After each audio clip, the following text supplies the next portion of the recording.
Alright, hey, we're back. I'm Great Grandpa BB. This is Michelle, Grandpa's Travelogue. I'm here today with my good friend Justin Gray. We're in the renovation of a bus right now that he's going to be traveling around the country in, I presume, in different locales and different locations here. That's the hope. Yeah. You'll make it there. Yeah. Expectations of the journey are dangerous. It's more interest in the journey that's the valuable part. Yeah, expectations always get you in trouble, you know? They do. Yeah.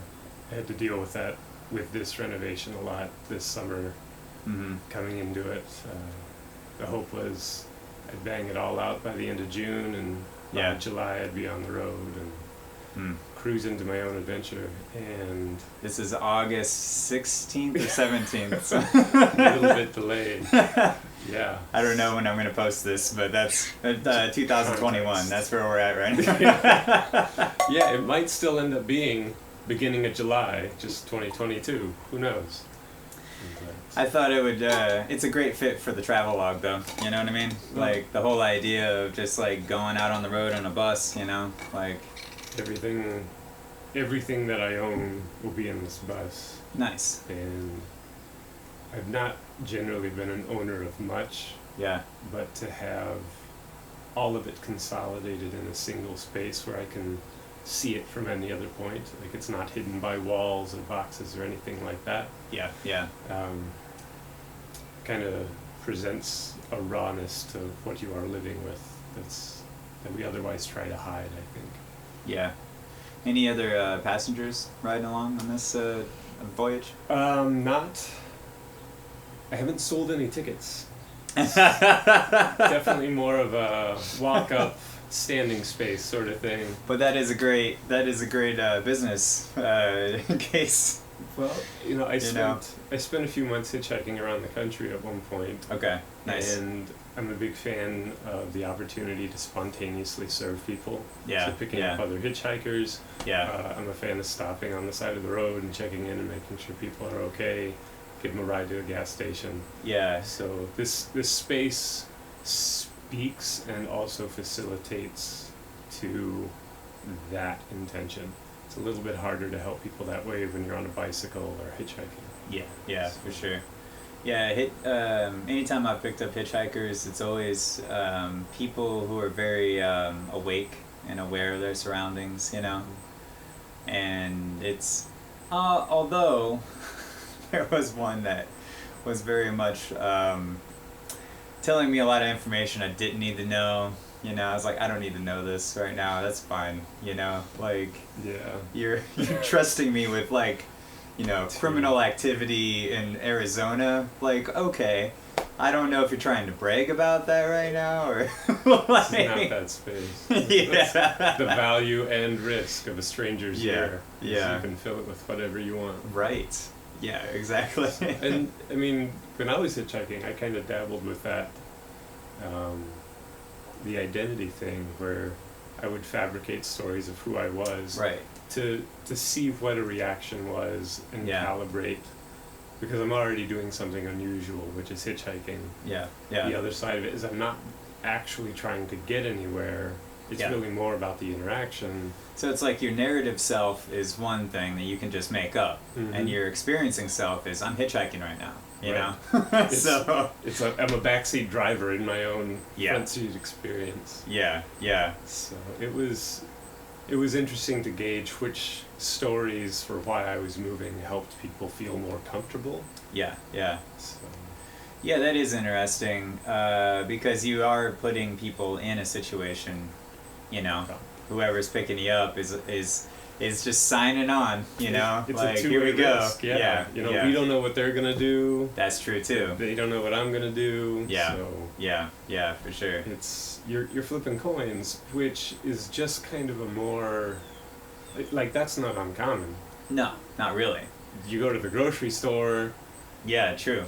You're around strangers right there. They're just with you, Mm-hmm. One of them could get a bad text at the wrong moment, and they decide that's the end of the game for everybody. Right. Yeah.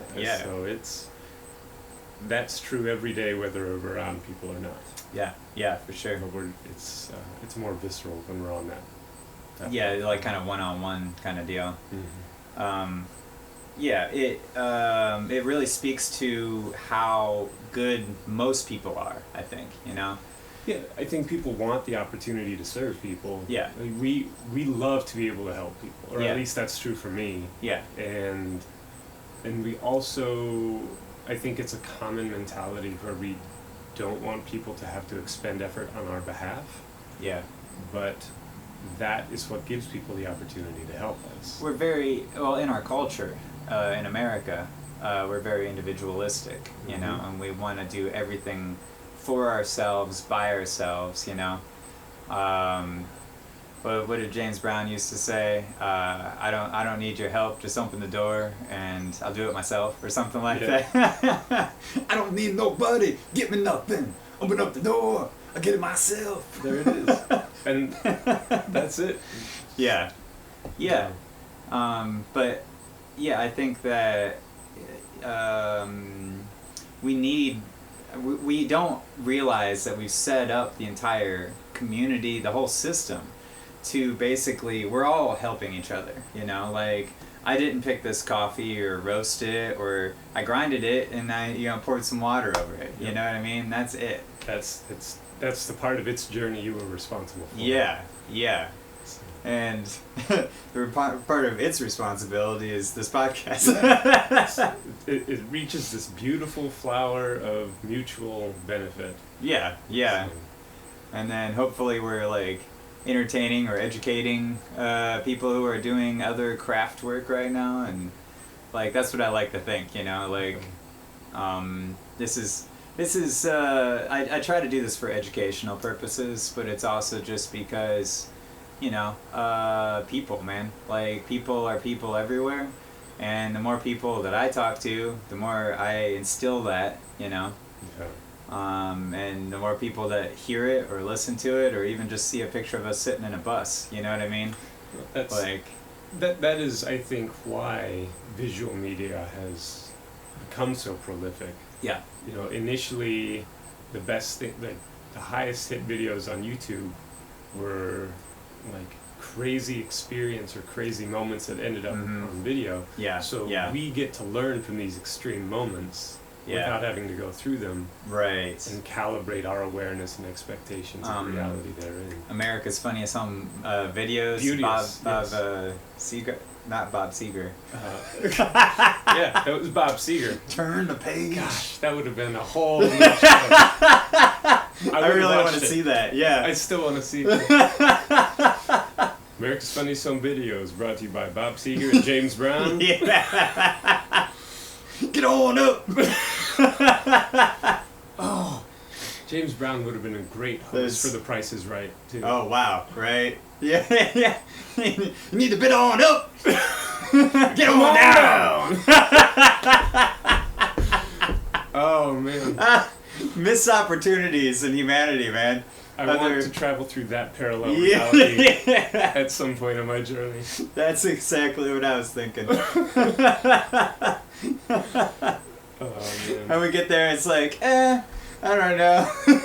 I just want to see that. Yeah, right, yeah. They'll have all the same flavored ice cream, but... Interdimensional cable television. There we go. Rick and Morty. There we go. Yep. Tune in.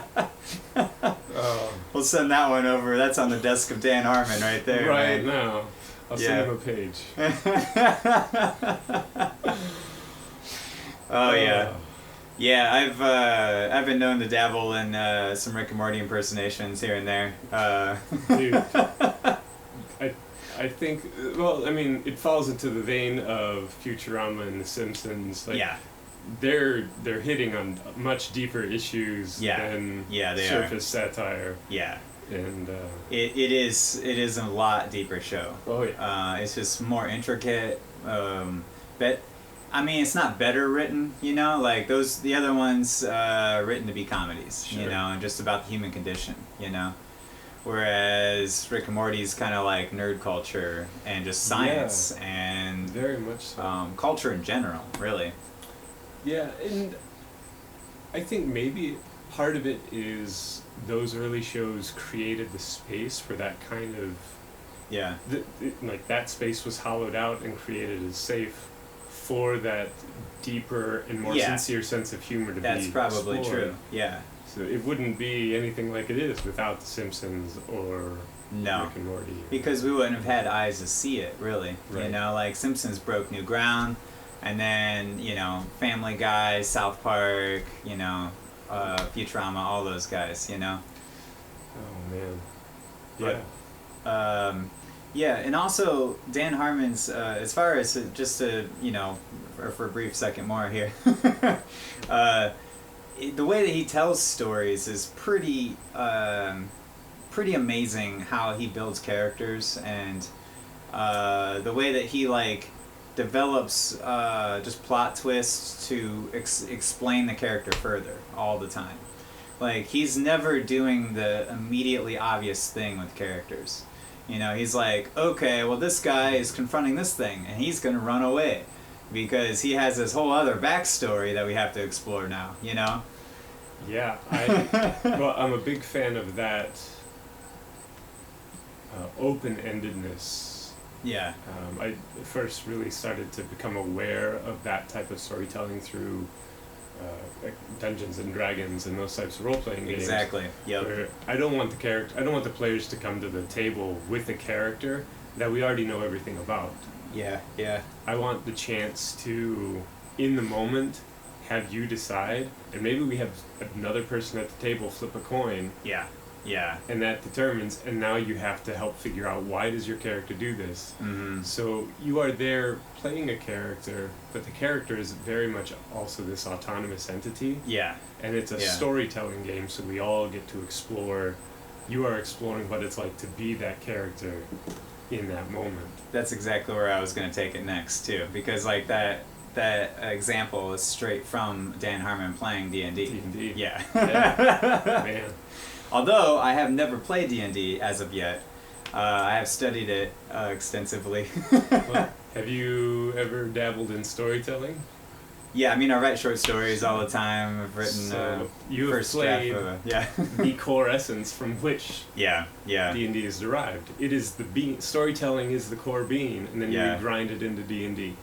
Yeah. And then we drink that cup. I've watched a lot of them too. Every time that I'm there and we're gonna play, and I don't get drunk often, but like at least 2 or 3 of the times I was just like, I'm too drunk to do this right now, and like I feel like I'm bored immediately, you know. I don't know if it's because I'm drunk, but I love telling stories, you know.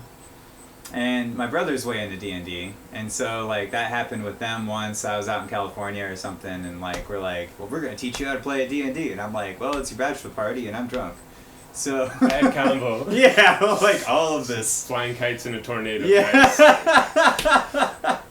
It seems like the right moment. Yeah. The elements are It there. was completely like. You want a 3 and we're at 11. So. Yeah, we're he gave all of the groomsmen like dice, you know, like Your the brother whole did set. that? Yeah. Dude, that's rad. I know, right? For sure. Man, I wish I would have known that side of him when we were going to church together. Yeah, for sure. Because RPGs, man, all day long. Dude, and like. I think the JC would be down with the RPG. Yeah. I think he'd play that for fun. Yeah. That's what all the disciples were doing at that Last Supper. They just throwing dice. It's all starting to make a lot more sense now. Yeah. You know.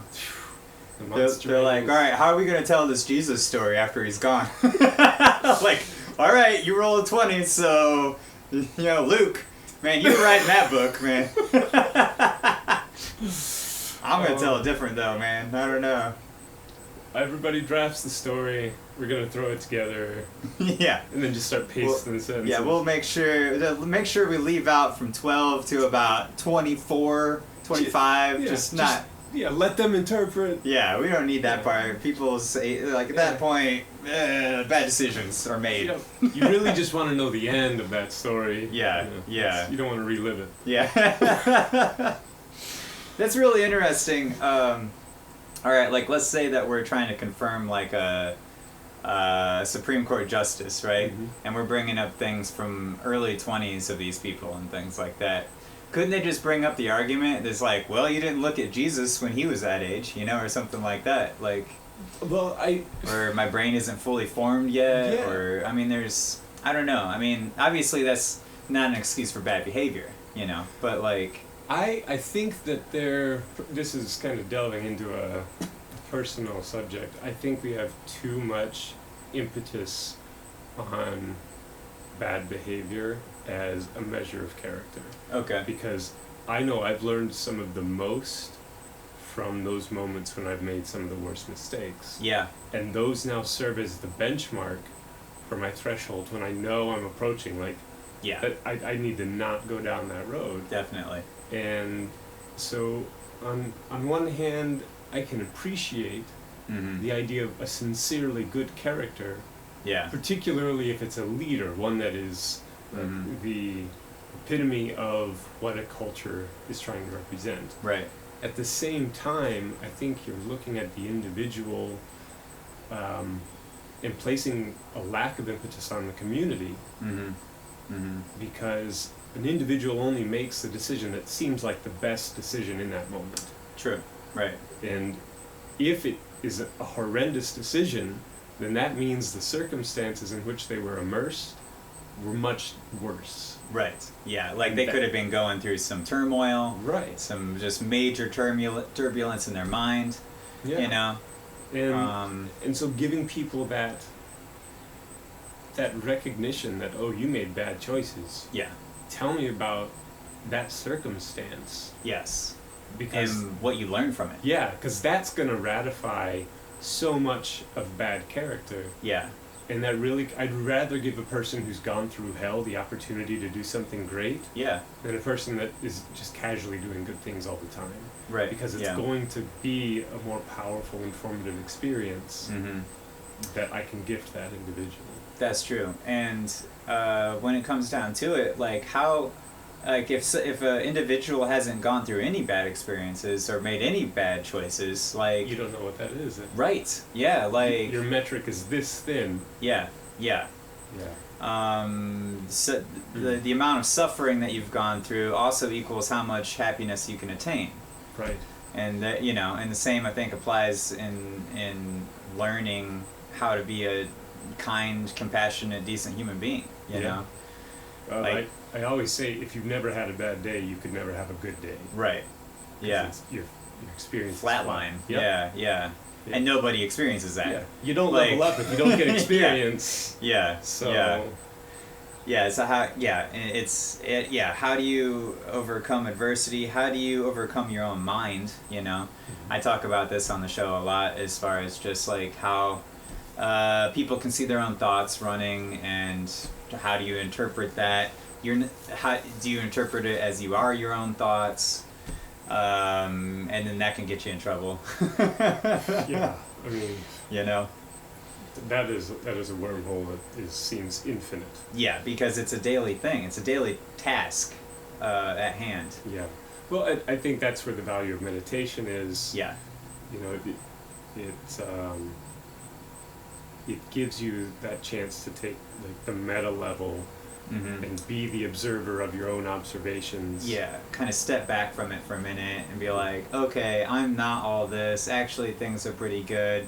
Like, last night I went down kind of a wormhole, and like, I didn't know where I was with things really, and so I was like, oh, I need to write something down. That way I'll kind of gauge where I'm at. Yeah. And then I couldn't write anything, and that never happens. Yeah. And then so I started putting on records, and I was like, I don't like any of these records. So I found some old records that I never really even listened to before, because apparently I have some of those. Like I was like, oh, I never even heard this.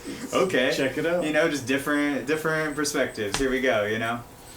And then that side of the record ended, and I was like, oh, I can write now. And I wrote to the point where like, I was like, oh man, maybe I did make a mistake, and all is lost. And maybe it was this like. And then I started coming up with superstitions about the new moon to like to try and solidify explain, it. yeah. Yeah, and then I was like, okay, I'm gonna get up and I'm gonna flip the record over. And I did that, hit play, and then I was like, oh, you know what, everything's actually fine. Like, I was able to pull back from it. I was like, none of that is real, and everything I wrote above this is not real. Like, and everything you write after that, though. Right. That's also true. And that's yeah. You know, it's that moment when we can turn the corner that we're like, oh, we're okay now. Right. Those monsters were real. Yeah. In that moment. Yeah. And that salvation is real. Yeah. But none of it's actually real. Yeah, for the full totality of it. Yeah. That's an excellent point. Yeah. Because what is real is what we are believing it to be in that moment, basically. Yeah, and it is, and that is the value of that present moment. When we get lost in, well, like we were speaking to earlier, like expectations, you are building a framework of what the future is going to look like. Yeah. But there are way too many influences on that future for that to end up being accurate. Yeah. Like, how many times have we told ourselves a version of the future that is 100% on point? Yeah, exactly. 0% on time. Because there's no way you can know. You're only right here. Yep. And we're just doing, like, and who knows if we even have control over it. Just to ground it from getting too meta here real quick, I'm gonna go to... I'm in this, yeah. It's not real. Just on the way here, I was telling you about that guy who pulled out in front of me and was just taking his sweet time. I'm going like, coming around the corner going 60 miles an hour. I'm like, I'm going to interview a time traveler right now, man. Like, things are good. I just got a text message from a cute girl. All right, you know, and then like, I'm happy. And then this guy's just going, you know, like, I don't even care. I see you, but I'm smoking a cigarette, and nope, fuck you right now. You got okay? breaks. Yeah, exactly. Yeah. I had to use them. I was like, okay, here we are. And then, like, I thought about it for like 2 minutes, and I'm like, just laughed, you know? That's all I could do. I was like, man, I like people. I get it. He's just like, fuck you, man. Like, you don't know. Yep, that was his best decision. Yeah. I was like, I get fuck you, you don't know. I've been there, man. You know? Yeah, like, I need the world to stop for me right now. Yeah, right? Everyone just, for me, for once. You passively contributed to a spike in his self-confidence. Right, yeah. You served him by not hitting him. So I see you right now, even if you didn't write it. I'm helping helping right now, but... Yeah, it's not the way we were told it was going to be. Yo. The things they don't tell you at Sunday school. Right, yeah. The lines in between, man, that's where it's at. That is. I was down in Carolina the other day, just south of Asheville, and I had just got into town, so I wasn't used to, like, in my mind, like, I'm like, okay, like, I have to take this turn, and there's a big truck behind me, so he's going to be pissed off at me, you know? Being in Ohio, that's what I think. And then so I was like, okay, here we go. And then I made the turn, and he didn't squeal out his tires or anything behind me, and I'm like, what kind of world am I in right now? Whole different. Yep, gravity's different down here. Yeah, it really is. Yeah. And I noticed that several times down there. Just people are just so much more relaxed and laid back, and there's so much more nature to explore down there too. I don't know if that's part of it, but yeah, there's a lot of hills and people hiking and exploring, and there's like there's no real big nature spots in Ohio that I feel like I can just go to sometime too. But so I think to the time I've spent in Seattle, which is known for its nature, its mountains, its trees, its rivers, the ocean. Yeah. You are at any moment 20 minutes away from being immersed in trees and nature. Yeah. And that's true whether you're downtown or in the middle of Boeing's huge mecha industry. Yeah. And so, I mean, there we are inventing superstitions of that's why those people are chill. Right, yeah. Because Seattle people aren't necessarily chill, are they? Very much wound up into their own mind. Thus that theory has lost its traction right there. But I think it's part of it might be the moment, and this is kind of ties into that idea that you are the culmination of the 5 people you are around the most. Okay. But I think that speaks to the idea but doesn't quite get there, because that discounts the type of moments you find yourself in. If you're in solitude all the time, the way you spend that solitude, Yeah. the moments are like people. You have a relationship with the moment, whether there's an active entity or a passive entity like a rock around you. Yeah. And so the way you frame these moments, and then further how you decide to think about them, are like, that is what accumulates in your conveyance of persona in this world. Yeah. I think you just described songwriting to me right now, you know? Yeah. How Right? so? Well, Because I've never written a song. okay. So 2 nights ago, I was working on the Midnight Brothers set, and I'm like, I gotta get this down, you know, like try to like reform it in a way. And like I'm going over old songs, and there was one song in there that like I've always kind of been on the outs with, you know, like we performed it a lot of times, but the lyrics have always been different, you know. Mm-hmm. And so I just kind of like pulled from my own experience of the moment where I am right now, and rewrote the song kind of on the fly, you know. I was just like, I'm not gonna like even listen to the song how it used to be. Like I remember how it is in a way, you know. So like I was using, you know, some of the same words and some of the same formations and some of the spots, you know. And the chorus I kept mostly, you know.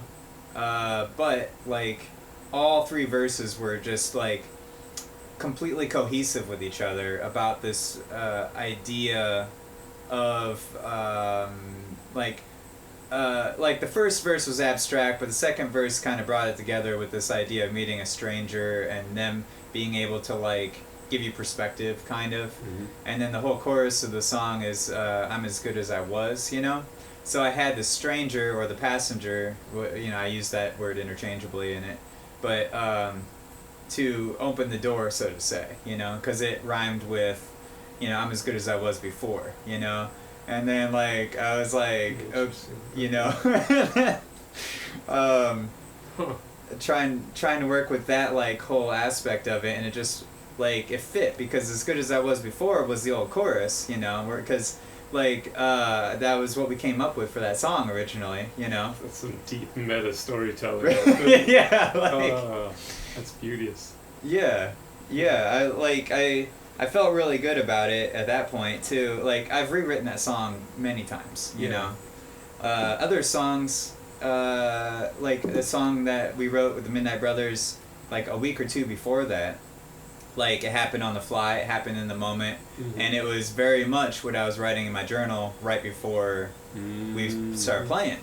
And I just started like saying it in lines, you know, like and me and C-Web did it by ourselves a couple times, so I had kind of a loose, like, nebulous, like, word cloud in my head at that point. Yeah, I feel that. And then we did it as a band once, and then we're like, okay, let's do it one more time. And then that time we recorded it, and, like, it was like the verses were just exactly there, exactly perfect. How it was flowed. It had its own story to tell. Yeah, and like even there was like one word that I said wrong that I reinterpreted it when I played it back and like changed it a little bit here and there, you know. Sure. Well, I mean, if you don't refine the story, you're missing out on that beautiful opportunity you have to live in the future. Yeah.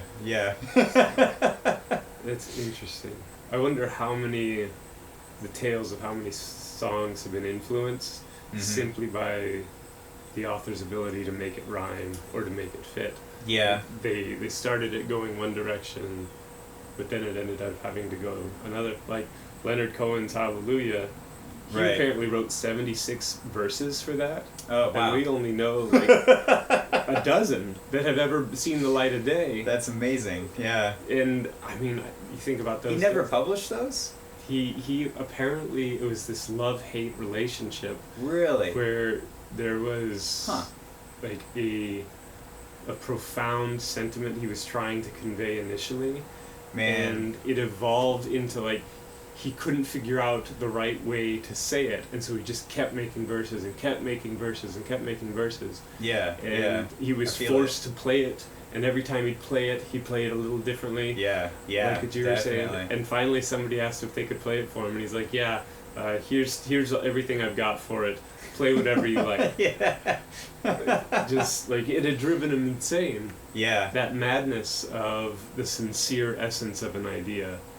Leonard Cohen is almost like you can use his name as that kind of like love-hate thing. Yeah. You know, like it's weird. Those sounds in the sentence are yeah. Yeah, just his name as a lyric in different songs that I've heard is like I knew his name as a lyric before I knew who he was. Yeah. You know what I mean? Like, I have a poetry book of his I was reading actually just last week, you know. He writes, and I think he's older, you know, in the writings here. Mm-hmm. I've listened to I used to listen to, I think it was 1969's Songs album. I listened to that quite a bit, and it's depressing as hell. Like, you know, like, but it's also picturesque as like, it's amazing, you know, like, Susanna is on that album and a few other ones where, just the way he paints pictures of relationships and women and just what love is at the moment and what the pain is at the moment. It's pretty amazing. It's not something you want to listen to all the time, for sure. Sure. But the frame of that moment will definitely Yeah, but I felt like all of his writings that I've ever seen or heard from him, though, have all been in that frame. Mm-hmm. And they all hurt really bad, you know? Yeah, well, and I wonder about the struggle of celebrity, because I've spent time working with celebrities, and I've seen firsthand how the weight of how people see them ends up trapping them in this framework of a persona that they very much don't like. I've worked with celebrities that will directly say, if there is anything associated with this movie in line, get it out. Like, I will not talk about it. I will not sign it. I don't want it addressed. Mm-hmm. And particularly with musicians, just music is such a potent mode of experience and of expression. That if all you do is start to write depressing, melancholic sound, that will weigh on you. And then everyone that hears that music now associates you with that sound. And you just can end up trapped. And I don't know if that happened to Leonard Cohen, but that, I mean, I know that happens to a lot of people. Mm-hmm. I do, but then look at Tom Waits, you know, the way that he writes about the quality that he writes about suffering is almost uplifting. If you didn't hear the lyrics, you'd almost feel good about the sound. Right, yeah. It's like tragic. He's singing about tragedy. Cash was the same way. Talk about turmoil. He wore his struggle with the world on the sleeve of every song he wrote. There's the songs are either just plainly fun and whimsical. Right. His moment to try and escape, A Boy Named Sue, though, is funny. Except he didn't write. I know he didn't write that. Okay. But he became the spokesperson for it. And there's everybody knows it because of Johnny Cash. Sure. You know, for sure. Yeah. It's a great song. It's such Shel Silverstein is a madman. Oh my God. you know he used to write for Playboy? Yeah, I do know that. He's one of my top favorite creators of all time. Yeah. Man, he got into the weeds of the songs though, man. Like, good lord. Some of the most crude songs, even today, past the 90s. 90s was really trying to go for the shock value. That's Cheech and Chong were really getting popularized by a mainstream audience by then. I think again, like The Simpsons did for Rick and Morty, the space had started to be created. For the safe expression of that stuff. Because Shel Silverstein's a known entity at that point. But he's singing just off the wall, And he got I don't know if I want to go into it. He got known for his kids' stuff. Yeah. And he only did that because his publisher had been begging him for years. Yeah. And finally he's like, I will give you an obscene amount of money and a guaranteed deal if you just do this. Yeah, and like, how is he gonna turn it down? Yeah. You know? And he was bored, so he's like, alright. Yeah, like, might as well. How long did the missing piece take him to write? You know? And how many lives did it completely change? Oh, man. It's amazing. There's recordings of him performing those poems. Yeah. That a lot of people aren't aware of, so they know him by the books. Yeah. But there's this CD album of Where the Sidewalk Ends. Oh, wow. That was probably one of the as formative as Simon and Garfunkel, the and way the Beatles, Shel Silverstein. His voice acting is amazing, man. Like, honestly, the first time I heard some of your stuff, that conveyance of character, I was like, oh, I see that immediately. Oh man, I'm honored, man, to be compared.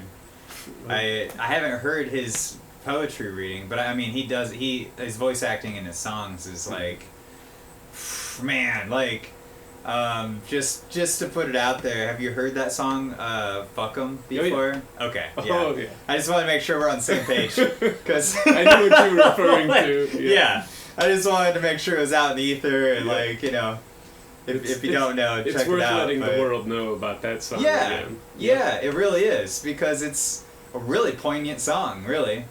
Like, as crude and as like shock value as it is, it still like has really monumental truths in there. Well, I think that is an excellent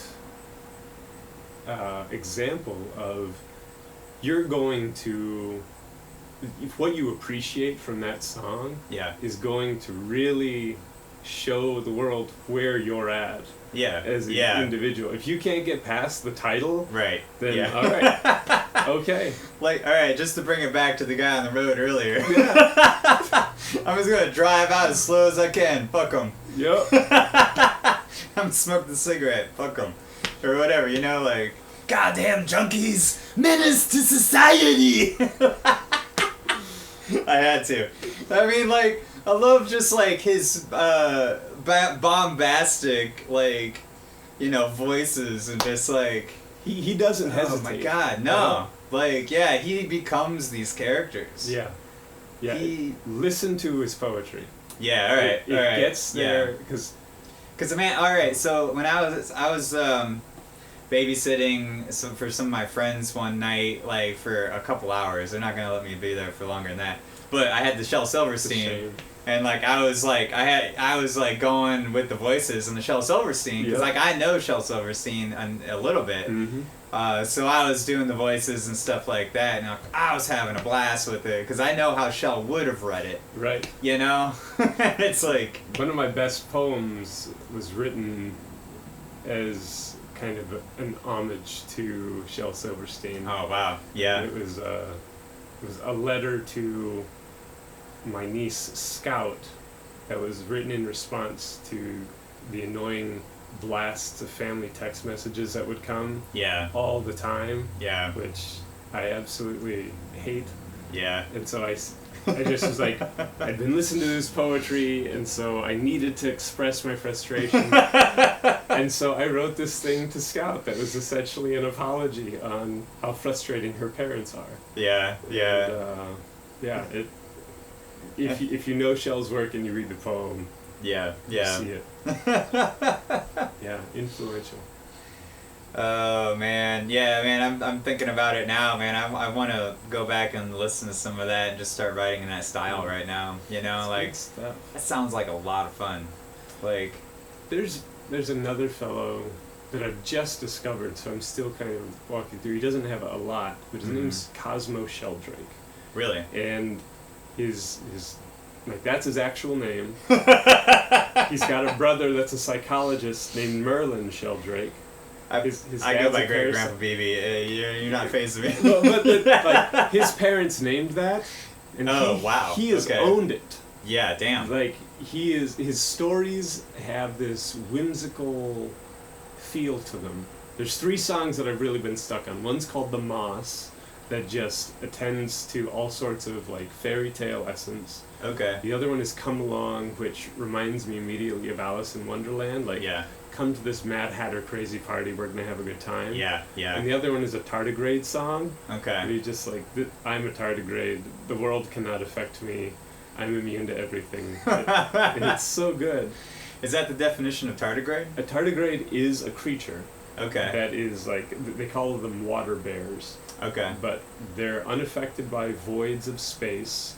Heat cannot kill them. If they get dehydrated, then when they get moist again, they can just reflate. They're just one of the hardest animals to kill in the world, and they're microscopic. Like, none of that made sense to me, like, immediately. It's... the song itself is fun. If the lyrics don't matter, it's fine. The song is fun. I'll go and go back and listen to this later. Yeah. Look it up. You're gonna look it up. Yeah, I will. Yep. That sounds fun. Mythical creatures, right? Well, a tardigrade is a real creature. Oh, what? It really exists in this world. Wow. Yeah. So wait, you're saying that it's immune to voids of space? Yes. What does that mean exactly? It means that, well, there's all sorts of meanings. Like, that's where I got hung up immediately. Yeah. You said that, and then I didn't hear anything else Yeah. you said until the end, and you're okay, like, this is just water fantasy will D&D. inflate them. No. And I was like, The tardigrade is an actual creature, and it's like a meme-rich culture of people that know about the tardigrade. Okay. They're like, Yeah. this thing does. It is the honey badger of microscopic things.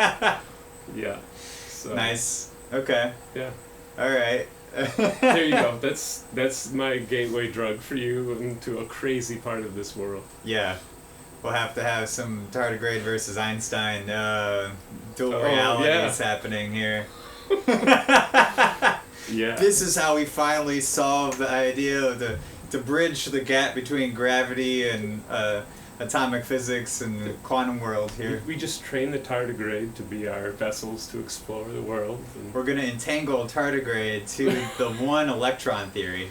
And the strings of them will vibrate in a web that will span the globe.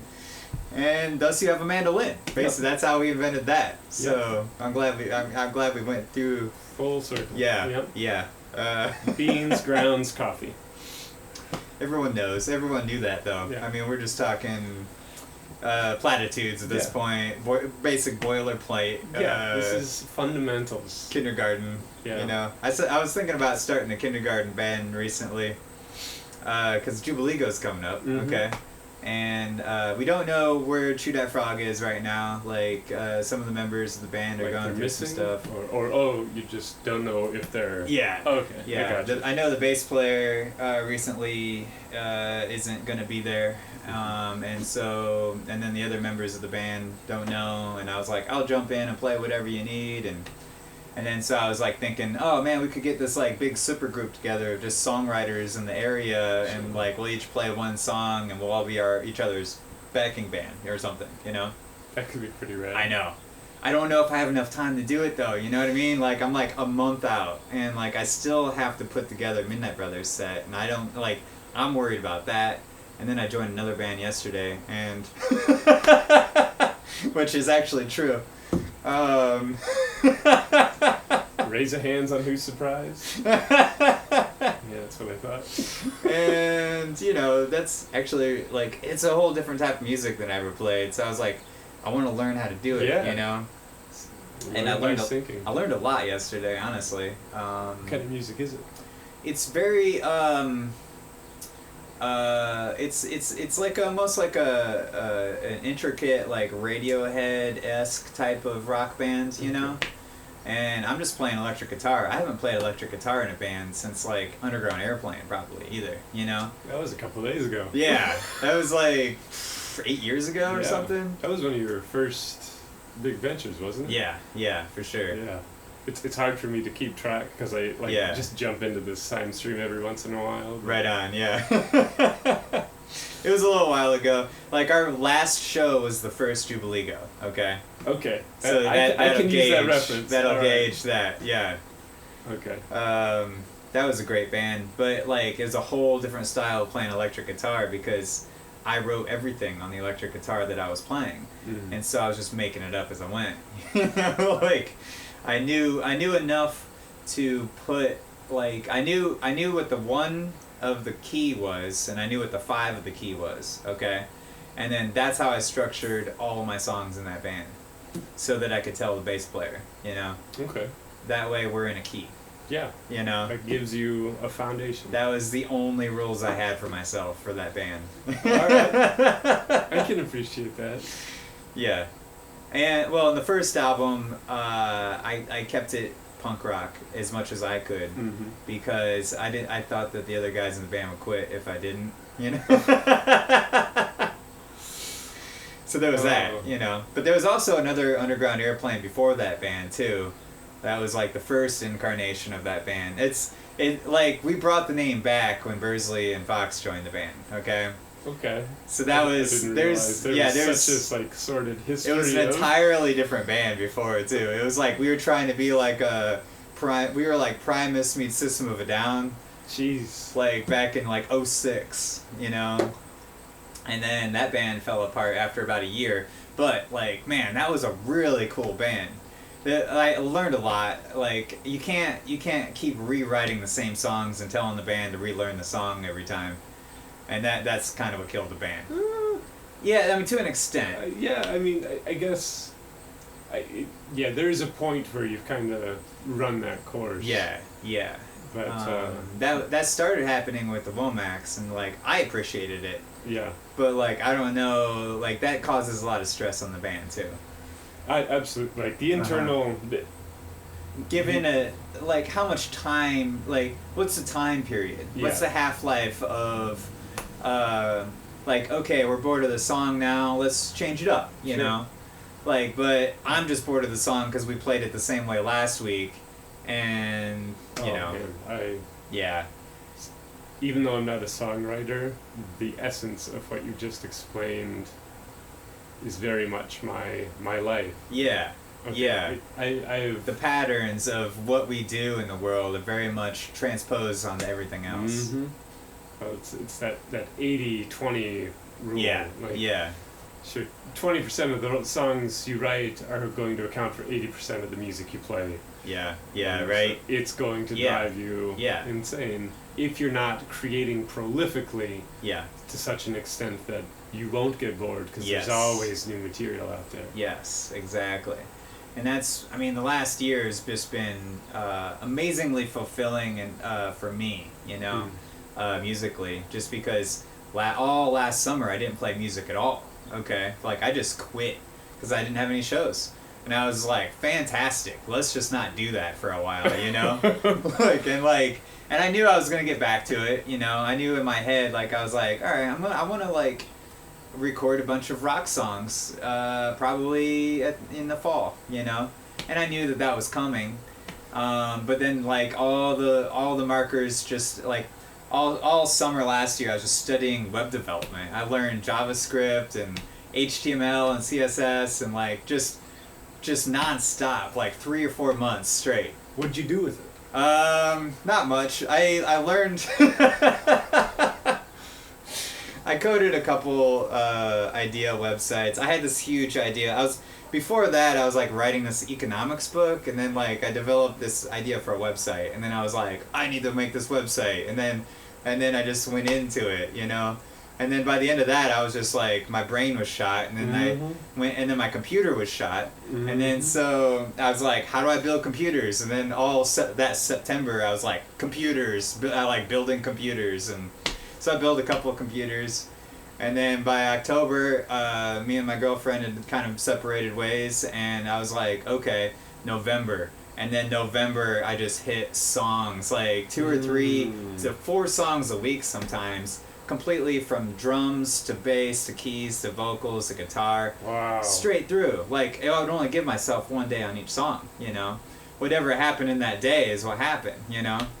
It was just from November all the way around to the end of February, and then into March pretty solidly too.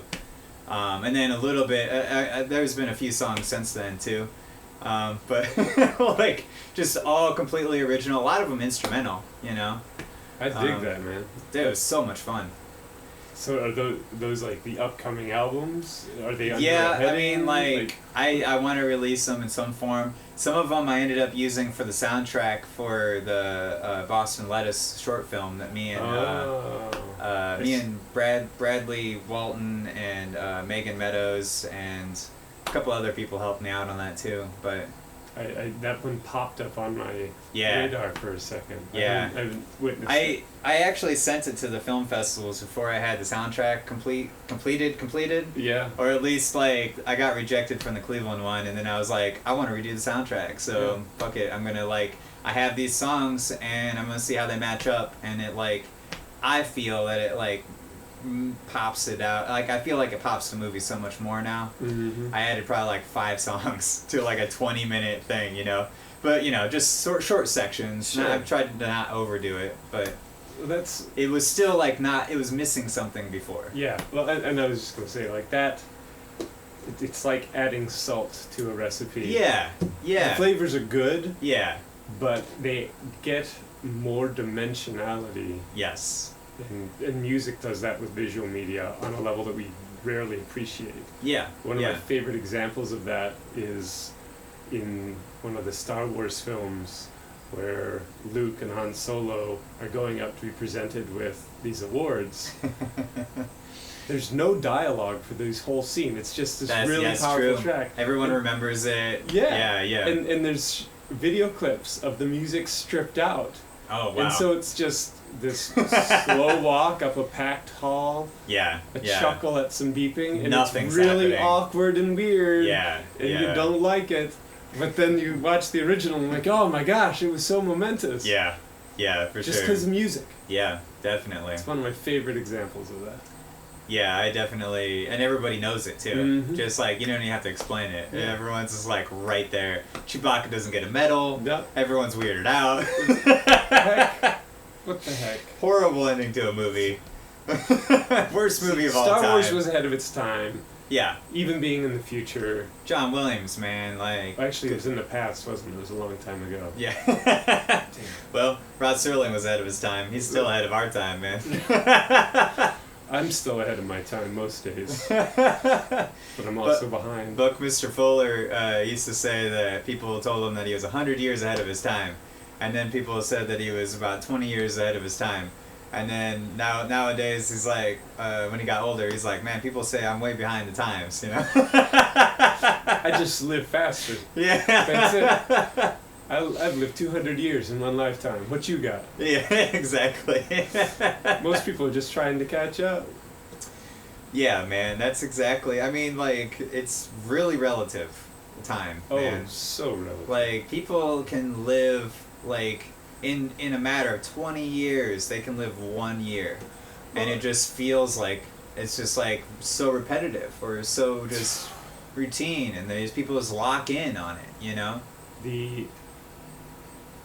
This is, again, kind of a meta subject that I've really been meditating on, of how some of our individual dimensions as an entity can seem far ahead, and simultaneously we have dimensions that seem far behind. Yeah.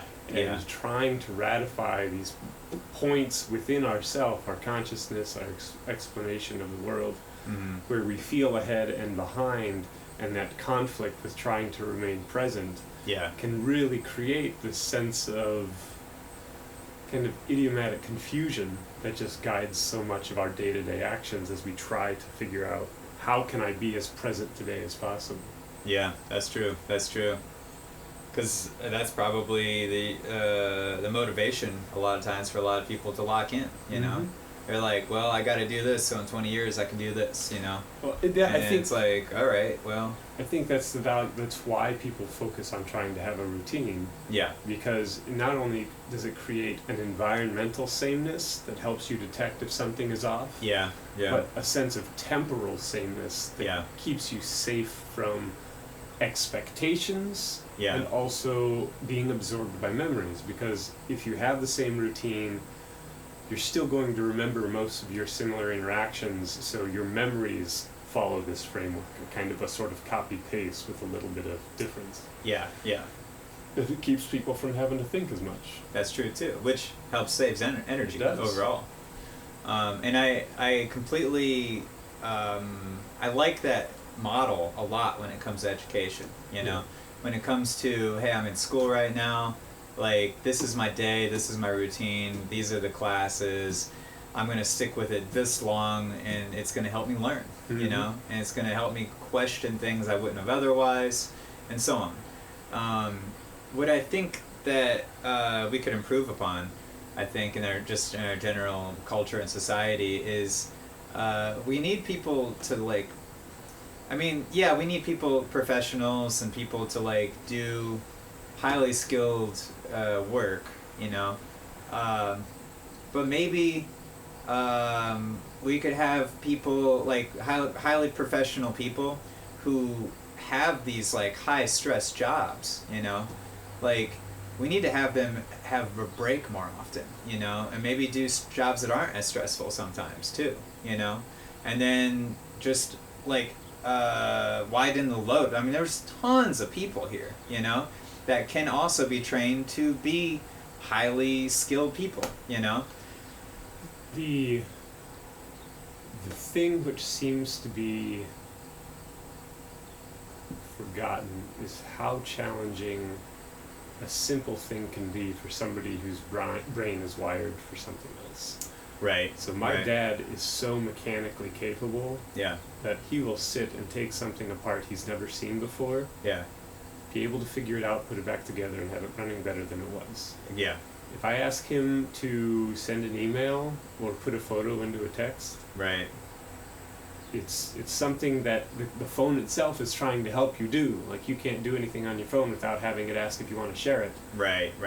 And he doesn't want to do it. Mm-hmm. And so I've contemplated, like, you get the deep set drivers, politicians, bomb diffusers, people that are in these high stress situations, different types of things at stake. Yeah. And it becomes addicting, the success you get in these moments. Yeah. And I think that's where we've run into a lot of struggle with rehabilitating veterans when they come back from war. Yeah. You were conditioned, not just passively, but actively conditioned to act rationally according to this structure. And according to authority. In a setting, and then brought to a moment, or brought back to a world where all of these high strain, high stress moments that your body chemically and psychologically adapted to are no longer valued, and your ability to perform in those moments was exactly how you were measured in terms of personal respect. Okay. And so you had to learn to perform well. That was your hierarchy. That gave you your place, and then you strip that away, and now we expect you to go get a job at a bank, where the hierarchy is it's no less cutthroat, but far less clear. Yeah, and also you might not respect your boss in the same way that you will, like, your sergeant, because they didn't gain it or accomplish it or acquire that, like, rank. The meritocracy of it's different, very right? much so. So I relate to it on the level where, like, when I rode my bike across the country, and then stopping. There's a period of 2 months where it was like a pseudo depression, because every day I'm in a high stress situation, and now I did that for 3 months, and now I've got 2 months where I've got to let my body acclimate again to a normal low stress level. So these high stress jobs condition the body in a way that it's hard to let go, and then you almost miss it. That's true. I heard there was a lady I saw talking once about, like, being a scientist and, like, being in medical school and doing these trials, scientific trials on mice in the laboratory, you know, and, like, every day, like, at first it was really hard for her because it was like she had to go in and basically kill 100 mice. And it was like, damn, like, how killing 100 souls. But then when she did it every day, it became repetitive, and it really, like, didn't really affect her empathetically like it did at first. And then she went on vacation for, like, a month or something, and then came back to it, and she was, like, surprised that how quickly that empathy came back at her, Mm-hmm. you know, and she didn't realize that she'd even gotten to that spot, you know, before she went back again. Yeah. Well, and that can have a lot to do with the community you're a part of. Right. Because they're giving you The cues of value. Yeah. Well, they're also giving you I can't think of the word right now, but validation for that, you know. Yeah. And also just like, yeah, you go ahead and do this. Yeah. But like almost suggesting, you know. Yeah. And it's for the greater good, right? Or whatever we're saying. Sure. Right? It is to progress something. Yeah. And so it might be. It might be. You know? We will gain something from it. Yeah. Or we will lose something along the way. We're sacrificing. Sure. Yeah. And that is the truth always. Yeah. You don't get to progress and keep everything you gained in history along the way. That's the story, man. Like that's the archetypical, you know, hero of a thousand faces. Journey, yeah, right. Yeah, exactly. Yeah. You gotta let some things go. Gotta have a bad day. Yeah. Gotta have a good day. Yeah. You can't carry it all in your backpack. But to go back to an earlier point, we were talking about. I still like the idea, and now this is several ideas in one, I guess. But like, so we educate kids, and we educate kids to adhere to authority, and that's kind of like the way that our system's set up, and it has been kind of since colonial times, you know, because of the fact that we didn't have communication, you know, back then. So we all had to memorize the same things, and we all had to be kind of on the same page. We're creating like a system, and then obviously industrialization came in, and then that held true, you know, where we all have to be on the same page. We have to listen to authority. There's like this kind of like dictatorship in the workplace kind of mentality happening, you know. Whereas if we looked at teaching kids from a more creative aspect to kind of be their own, like, to create their own paths in ways, you know, I still think that all the work would get done. It would just get done in a myriad of different ways instead of all being uniform, you know, and probably 60% of it still would be uniform, you know, but then like a higher percentage would be more creative, and people would be able to pick their own paths. Maybe we can.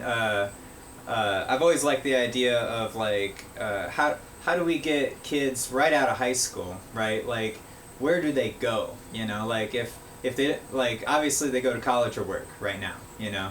But what if like we encourage them to travel for a year?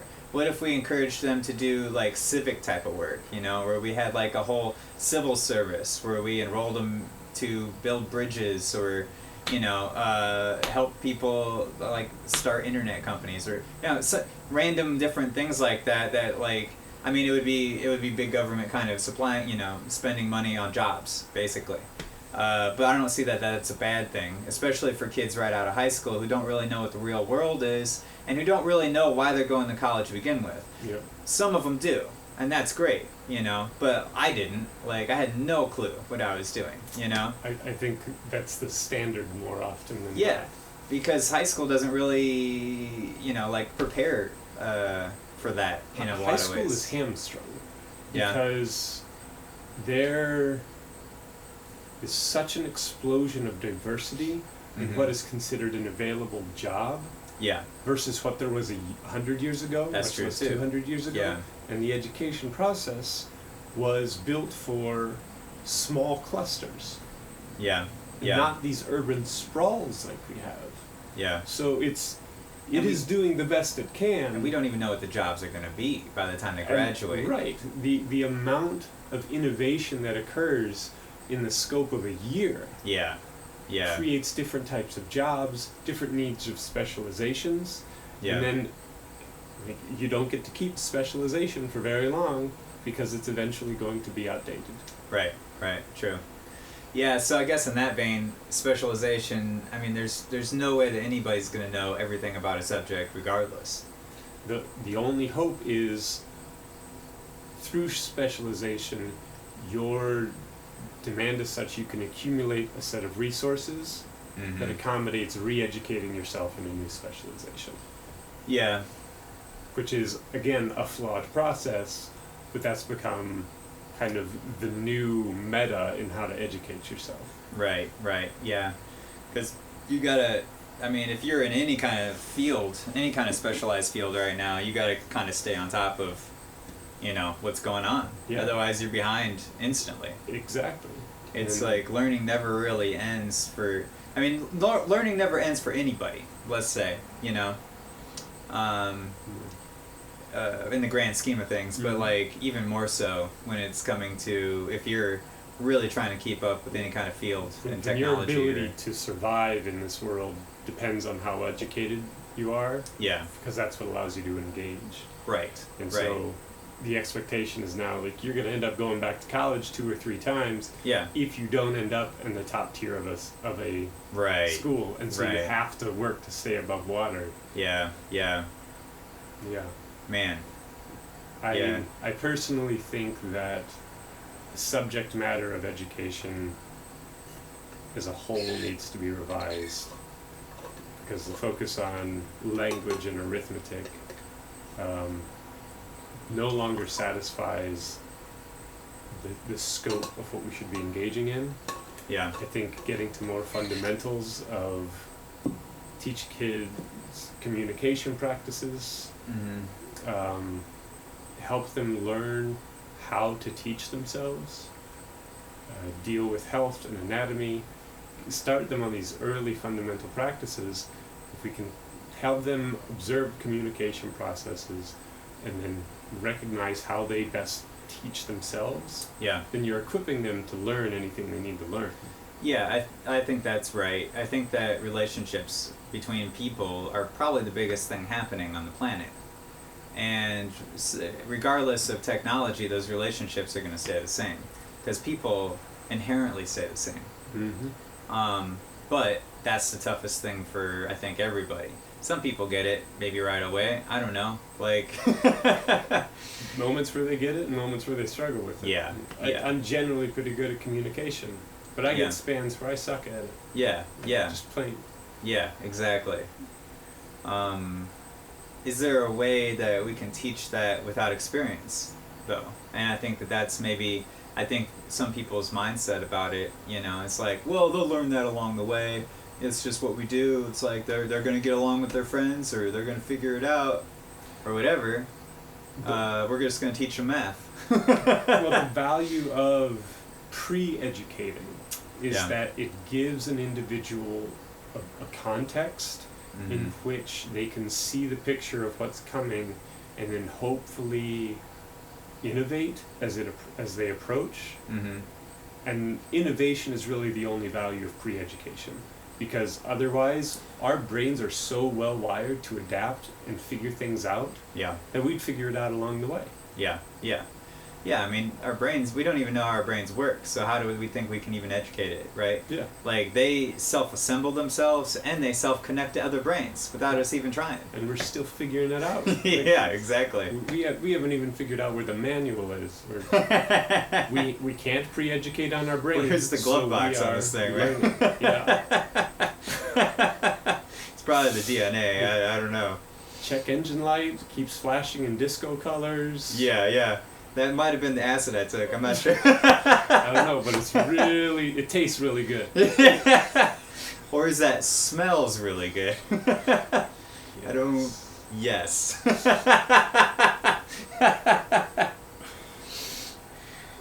So, what do you mean by pre-education exactly? What our education system is. So we are providing you information that isn't immediately relevant, telling you it will be relevant. Gotcha. Okay. Math is useless. Yeah. Until you're in a situation where math is useful. Right. The same is true with every tool, whether it's a tangible one or a cognitive psychological one that we engage in. Yeah. So you can drop a person in the middle of any situation, and by simple instinct, they will start assessing the best way to survive. Yeah. And then once they have a platform of survival where their needs are met, they will then start to thrive. Right. And that's true in, like, my favorite example of this is there's a guy that was delivering water to an office building in Seattle. Okay. And he ended up, through accident, going through an interview process. Oh, yeah? And getting hired. Nice. For a job that was pretty technical. Oh, wow, okay. And kind of like Idiot Savant or something? Or? It was, I could try and remember the specifics, but yeah. The general essence of this story was he ended up staying at that job for 2 years. Oh. Every time something came to him that he didn't know, he would outsource it. Oh, right. Good idea, yeah. And meanwhile, that also showed him what he needed to learn, yeah. So he would educate himself. Nice.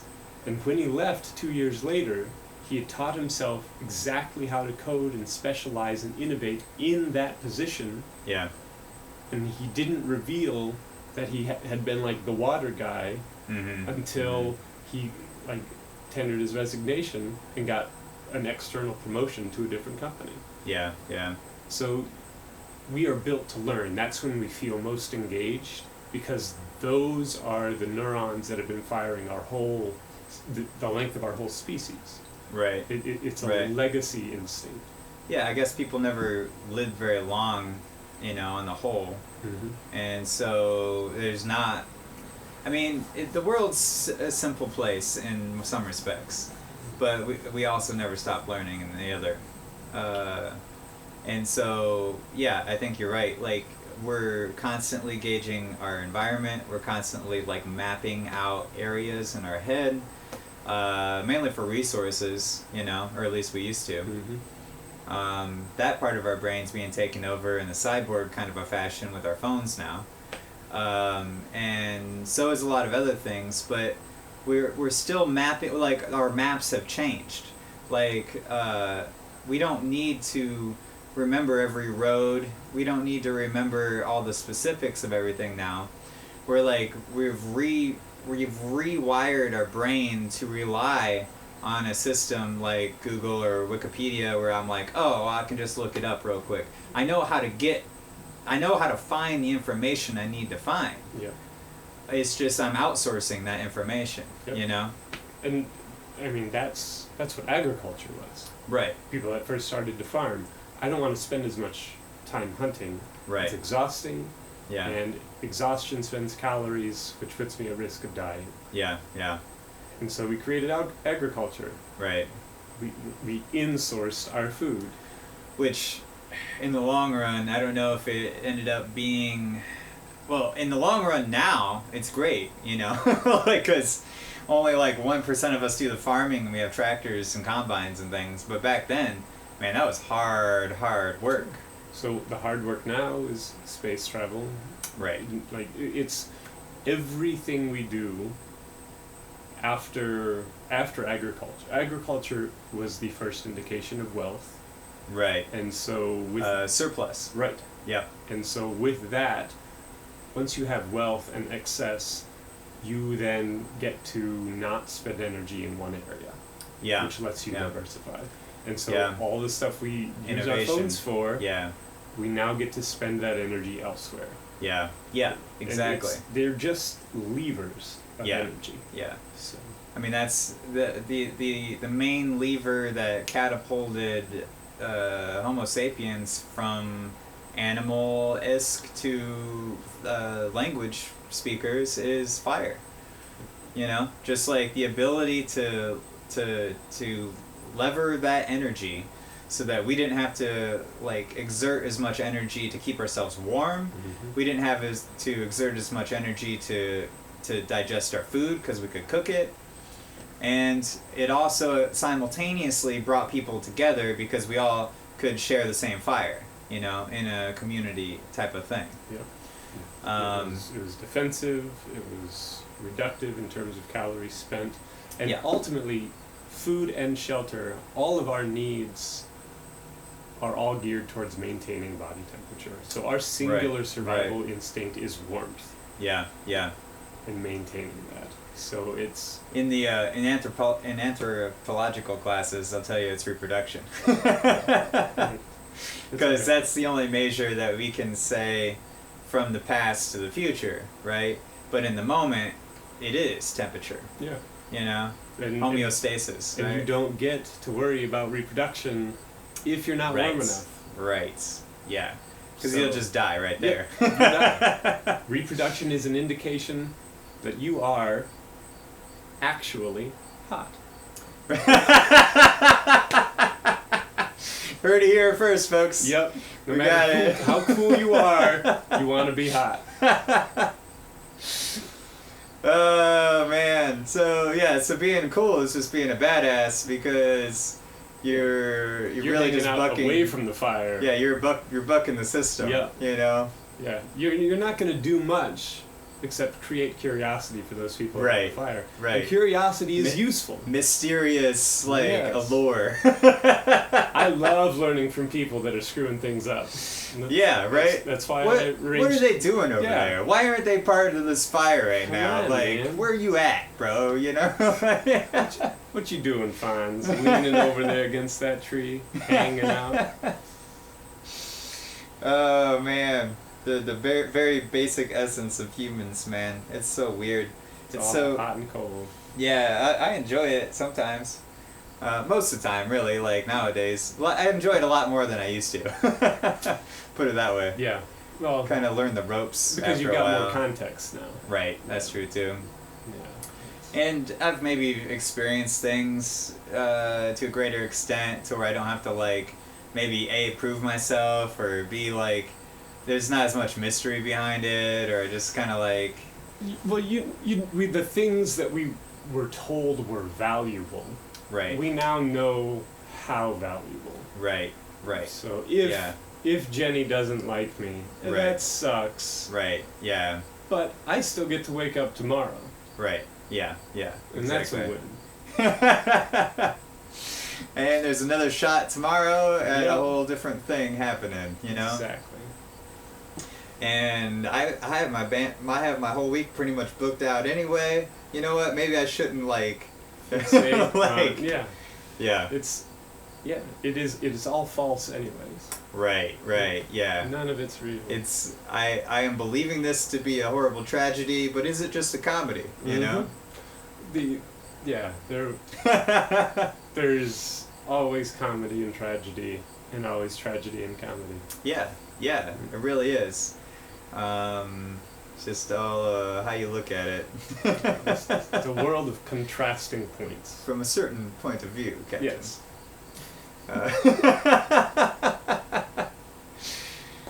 Yeah, I watched a lot of Star Trek when I was a kid.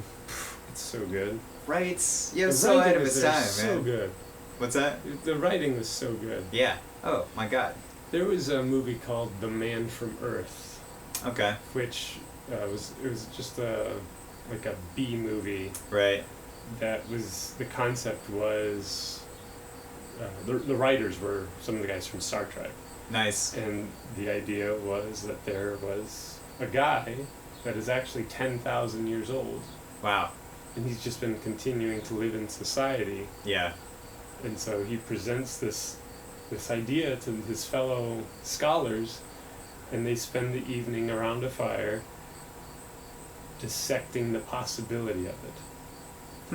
And it is one of my favorite movies to just get people to watch and then start to wonder. What was it called again? The Man from Earth. The Man from Earth. Okay. Yeah, it's a good one. Cool. I'll have to check it out. I recommend it. I think you'll jive. It reminds me of a book I'm reading right now. Orson Scott Card, guy who did Ender's Game. Yeah. Speaker for the Dead. I'm reading right now. Yeah. You know about that? I've read the whole. Right, really? Yeah. No shit. Yeah, I love his books, man. Like so far, this is only the second one I'm into right now. But Speaker for the Dead, I got more out of it the second time I read it. Honestly, I've gotten more out of his books the second time I've read them. yeah, I'm reading them pretty slow, and I'm like, I'm taking them in because they're dense in spots, man. Like I read like the last part of Ender's Game took me probably about 4 or 5 months because I would just read one page and be like, that's an ending right there that I'm satisfied with. Yeah. And then the next page I would read like a couple days later and be like, that's an ending I like a lot. I'm gonna sit with that. Yeah. I admire that. Yeah. It was like that. It was just heavy like that. Yeah, it gets intense. I've read that one. That was one of my top 5 for a long time. Yeah, was for real. Ender's Game. I love it. And I think it does a good job at illustrating how, no matter, at agelessness, effectively. Yeah. That no matter how old you are, Yeah. you will take the situation in front of you and find your best way to survive. Right. Yeah. How often was Ender doing things he didn't want to do, Mm-hmm. but it was his best means to survive right then? Yeah. The topic keeps coming up in front of me right now. That seems to be, I don't know, it's just like forefront in my mind right now. I keep seeing it in places. But it's the idea that like comfort holds you back. And being able to get out of your comfort zone and putting yourself in a situation that is literally just like gonna hurt, is gonna push you forward. Absolutely. You know? I think a lot of my life has been the pursuit of struggle. Yeah. Because comfort is when I get bored. Yeah. And so I'd rather be in a situation failing and struggling and challenging Yeah. than in a cushy routine Yeah. where I'm going to get bored and it's going to drive me nuts. So I would rather be sleeping in the mosquito-infested bushes in behind Walmart than in a cozy bed in a house somewhere. Yeah, exactly. For a minute there, part of my philosophy that I was just kind of running with was, if it slightly frightens me, in a good way, right? Like that's the direction I need to go. Yeah, absolutely. Same type of idea. Yeah. But that was my gut feeling a few months ago, and like, I just in the last few months, like that direction has taken me, like leaps and bounds from where I was back in the spring. Like I feel, you know what I mean? Like it. I feel like I'm in an entirely different spot, and I engage with people in an entirely different way now. Like, I don't know. It's pretty wild. Are there any... How did you reach that realization, I guess I'm curious? Or was it moments in life that you just gradually were like, oh, well, now I have scope, I see? Yeah. I mean, it was painful as hell, obviously. Because you can't reach those spots in yourself otherwise, And I kind of used this relationship that I had with a friend of mine, and it, I was not in control of how that relationship was going to run, Mm-hmm. Obviously nobody is, but it just, the way that, we met, and then they moved away, and, I was, and then we became, fast friends where we're, talking nonstop all the time. To the point where it was just overwhelming to me, where I wasn't getting my work done, and to the point I was really kind of messing up in my life because of it, and it's feel that. To the point where I just went there to just kind of confront it, mm-hmm. and I did, and it was great, and I was okay, we need to not talk for a while. I was let's not talk for a week, because I need to figure out where I am right now, because I completely lost everything that I was doing in the world, and oh man, you're reading from my book right now. And then so I got back, and then the way that the universe took it was that week went by, right? And then I said something. And then I didn't hear any response for a whole nother week, right? And I'm okay, well, what's going on here? I call at the end of that week, and hey, you didn't get my text messages? Oh shit, they didn't go through. It's okay, great. And then I was well, we should talk again, that would be great. But then neither one of us has called since then either. And it's been 3 more weeks. So then I'm just completely confronting myself with the fact that maybe it's gone, maybe it's still here, maybe we're just in 2 different places right now, and but that's making me confront myself in a lot of different ways, And so I was like, okay, like, and in my mind, I'm like, completely believing this reality where, like, okay, like, if I call, things are not going to go well. Like, because I was like, that one call that we did have, I was like way too excited, and I was like laughing at a high-pitched voice that I've never heard my own voice go before, and I'm just like, fuck, like I am completely blown. Turned up to 11. Yeah, like yeah. I'm like, oh god damn it, like where am I at right now? And like I was completely like in an obsessive mindset, and I could see it in myself, and so I knew that like even if it wasn't that way, you know, even if like my mindset is completely wrong, you know, and like they did want to talk to me, it's still like, well, like I still want to figure myself out, and I still want to like not be an obsessive personality, you know. And so like I've been like really like confronting myself lately with that, because I've done that before in the past, and like and I thought I was over it, you know, and it's like and then it jumps right back. Yeah, and I'm like, I got to see this person as just a person, you know, as just a person. Well, I've been through it so many times. And so where I ended up on the other side of it was the only way I found to hold myself from obsessing over this wonderful thing that is totally worthy of obsessing over is to try to devalue it. Right. Like you're trying to tell yourself... That's exactly what I've been doing. Yes. And that's a dangerous slope. Right. Because now you're compromising what is very much an instinctual valuation process. Yeah, yeah. Regardless of the style of relationship. Yeah. To be excited about relating with another human being. Yeah. And to be mutually prioritizing each other. Yeah. Is worthy of being ecstatic. That's true. To be able to operate in a way that is cool, while still letting it be hot. Right. It's paradoxical. But and that is the expression of grace. And grace only comes from practice and skill and conscious application of effort. Yeah. So, in everything, whether it's programming or dancing, grace is the metric by which we measure competence and skill. Yeah. Take something that is very challenging and make it look easy. Right. Right. So it would be nice to communicate with another being that we value very highly. And I haven't stopped. Yeah. Like, but my whole method of it changed, you know? And I was like, in my mind, like a couple weeks ago, I was like, okay, I'm not going to call, but I will write a letter, right? Yeah. And I still haven't sent that letter.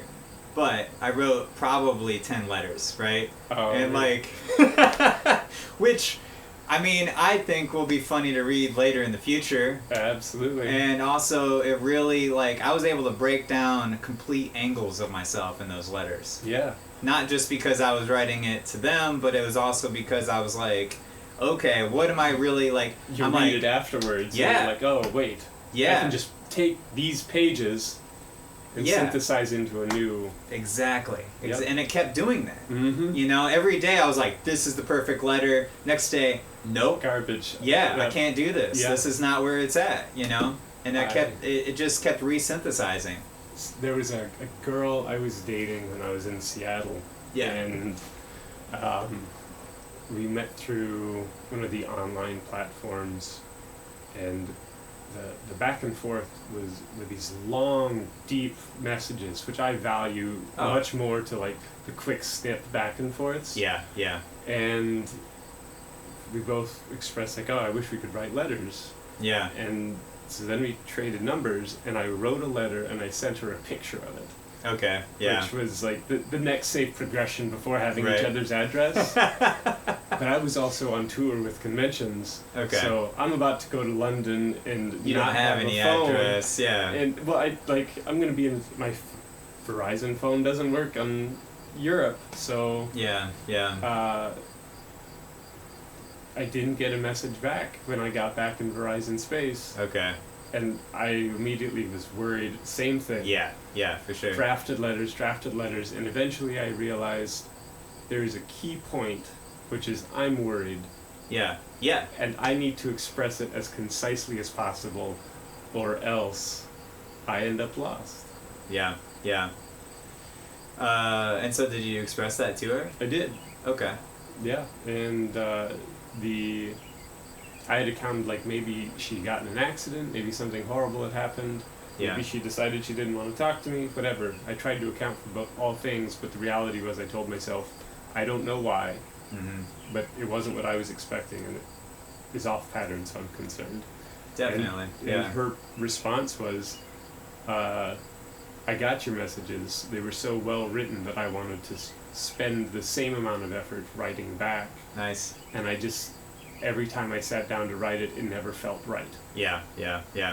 And I had been going through the same thing. I just happened to be the one that got to respond first. Nice. So it is a struggle. Oh yeah, for sure. To convey that value. But what's beautiful about it, though, is that I know, regardless of what happens right now, like, I know that relationship completely changed my life, and that's what I'm valuing in that situation. You know what I mean? Yes. And that's, like, and I'm also moving forward, but I'm also there, But it's like, I don't know, like it's the ability of unattachment, of being able to let go, but still like being there, Yeah. It is paradoxical, and it is very hard to do that, being cool while you're hot, whatever you're calling it, right? Like there's a certain balance where it's like, okay, I'm still gonna have that part of me that still like is basically love, for that person, And it's like, you gotta be honest with yourself with what that is. And like, I don't know, I mean, obviously there's certain types of politics in relationships where it's like, all right, what am I gonna tell you right now, and like not step over the line and things like that too, And there's certain times and progressions and like, it's like, whoa, too soon, man, too soon, where you at, It's like, oh, well, I was already, like, I've been doing this for, I've been there for weeks. I've always been frustrated at how taboo the expression of love is. Yeah. The struggle, as I've deduced it, is that most people don't know what they mean when they say they love someone. That's also true, yeah. And at one point, I decided I rejected the ambiguity of love. Yeah. And I determined I need to know what love means for me. Right. And I need it to be consistent. Yeah. I want it to mean the same thing when I tell my mom that I love someone versus a partner. Yeah. Versus say that I love pizza. Right. Yeah. I don't want there to be 6 types of love. To heck with you, Latin. Yeah, why don't we have words, right? Yeah. This is it. So Yeah. I worked and determined what love means for me. So that consistency allowed me to say, I know what it means when I say this. And if it makes you uncomfortable, I'm okay with that. Right. But it's important to me to express that to you and let you understand what I mean when I say it. Yeah. There's no commitment, there's no expectation. Right. I just want to support you being you in whatever way that our relationship can allow. Yeah. There's no like materialistic value that I'm trying to pull from this. No. Like there's no like physical worldly thing that's happening. It's just on a different level. Yeah. And it's I love it. Completely compassionate, and it's completely without ties. Expectations. Yes. Yeah. And that's where it's best. And Yeah. that's where you strive for. Mm-hmm. And there's a multi-dimensional aspect to becoming partnered with someone, to having friends, and like having to navigate that. Yeah. But at the fundamental core of it, anybody we decide we just want to spend time with, that is an act of love. Yeah, definitely. And we don't express that fundamental in this culture. Yeah. And I realized when I reached that conclusion that by presenting this thing, even if it's uncomfortable for me, it gives other people the chance to recognize that maybe their approach to love isn't as concise as they want it to be. That's true. We don't talk a lot about this in society, you know? No. Like, if anything, I feel like the obsessive kind of love, or the love where, like, we're like, oh, well, you complete me kind of thing, this, like, weird romantic notion of, like, completing somebody is completely destructive to people, too. Agreed. Because you can't be yourself, you can't really, like, do what you're here to do if you're, like, codependent in a way. You need help, obviously, you know, like, you need that person in your life, maybe not all the time, maybe it's like a thing, maybe it's different, you know, I don't know, but the best case scenario is that it's unattached, but you're still there, you know. And you're there because you want to be. Yes. And what I've found, and you were talking about it earlier, is that when you start to devalue things, well, how do you frame people in your mind, you know?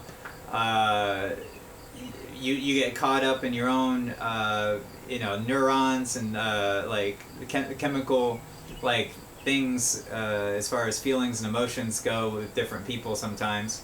And, like, how do you frame that, you know, like, to yourself, you know? Lately I've just been kind of, like, when it comes up in my mind now, I've been framing it differently, and that seems to be helping, right? And I'm not devaluing, but I'm just, like, playfully, like, being like, she's kind of a brat, you know, but, you know, she's cool, you know, or something, like, you know, like, and that's how I'm, like, I make an effort to, like, do that. Sure. You know, it's just to kind of devalue, but then be like, okay, but it's still cool, you know, or whatever. You know, like, I have to tell myself both things. Like, almost, it's so weird that helps, but it's like, I'm almost like, it's like having a therapist tell that to me, but I'm telling it to myself or something. Because we get ruled by these valuations. We want what's valuable. Yeah, because ultimately, like, she's not perfect, or, you know, they're not perfect. And I gotta realize that, and I was like, oh man, they were kind of gaslighting me about this and that, and it's like, alright, but, you know, I still like them, they're cool, but they're still, like, I understand who they are and what they're saying, you know? Because nobody is gonna be ultimately perfect like they are in your mind, you know? Right, well, and that key point has been a valuable recognition for me, is that I have this metaphor that I look at everyone as an equation. Okay. One that is always evolving and shifting and adapting. And you could spend every waking moment of your days with somebody and still not know them completely. Right, yeah. And so within the scope of a relationship, there's this effort to divulge and give somebody as much of your equation so that they can kind of use it to see how it fits their equation. And maybe there's a beautiful symmetry in what they solve for. Right. Sometimes there's not. Yeah. But always I step back to, if I'm frustrated with someone, it's because I don't know their full picture. Right. Or I'm not expressing the full picture of myself to them, so they can't respond fully. Yeah. And so it's, I try to start by taking responsibility of where my feelings are, because I view that as the most fundamental thing in any relationship. Right. Is I need to represent me. Yeah. Because if you're behaving in a way that upsets me, and I don't feel like you're seeing a part of me, then it's my job to show you that part of me. Right. And how you respond is your freedom. Yeah, because people can't read your mind either, you know, and, like, we think that they do. Yeah. A lot. Like, that's bad communication, you know? And the reality is, it's... Disney, like, lets us fantasize about these perfectly synchronous relationships. Yeah, yeah. But the reality is, it's much more enjoyable to have those moments happen occasionally as a funny happenstance. Yeah. But to make the habit of this constant trade, this giving. Yeah, yeah, for sure. It is a lot more dynamic, I will say. and that's how we're learning, and that's one of the main furnaces in which we burn to learn, right? I like that. I'm gonna go pee on a tree, man, if that's cool. Take your pick. Right on. It's a good variety. Some of them have poison ivy, some of them don't, some of them have leaves, some of them don't. Cool. Yeah, I'll be back, man, if you're still game. I'll be here.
Yeah, this is a great property out here.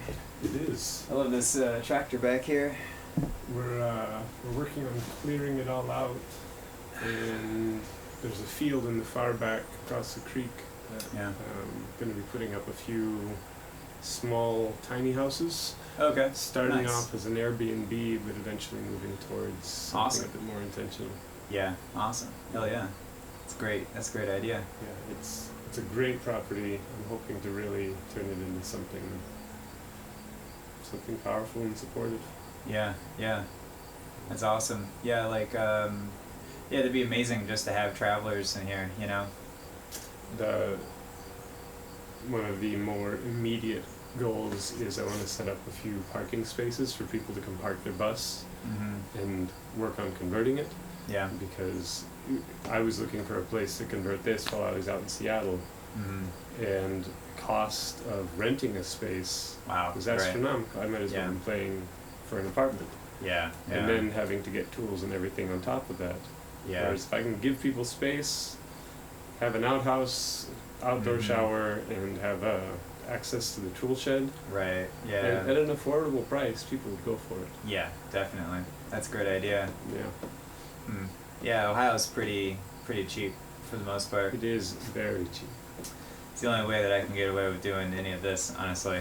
And why not? I mean, Yeah. eventually word's going to get out, as long as we can maintain the illusion that Ohio sucks and keep people moving. Exactly, right? Yeah. Yeah. Yeah, like, I love traveling, but at the same time,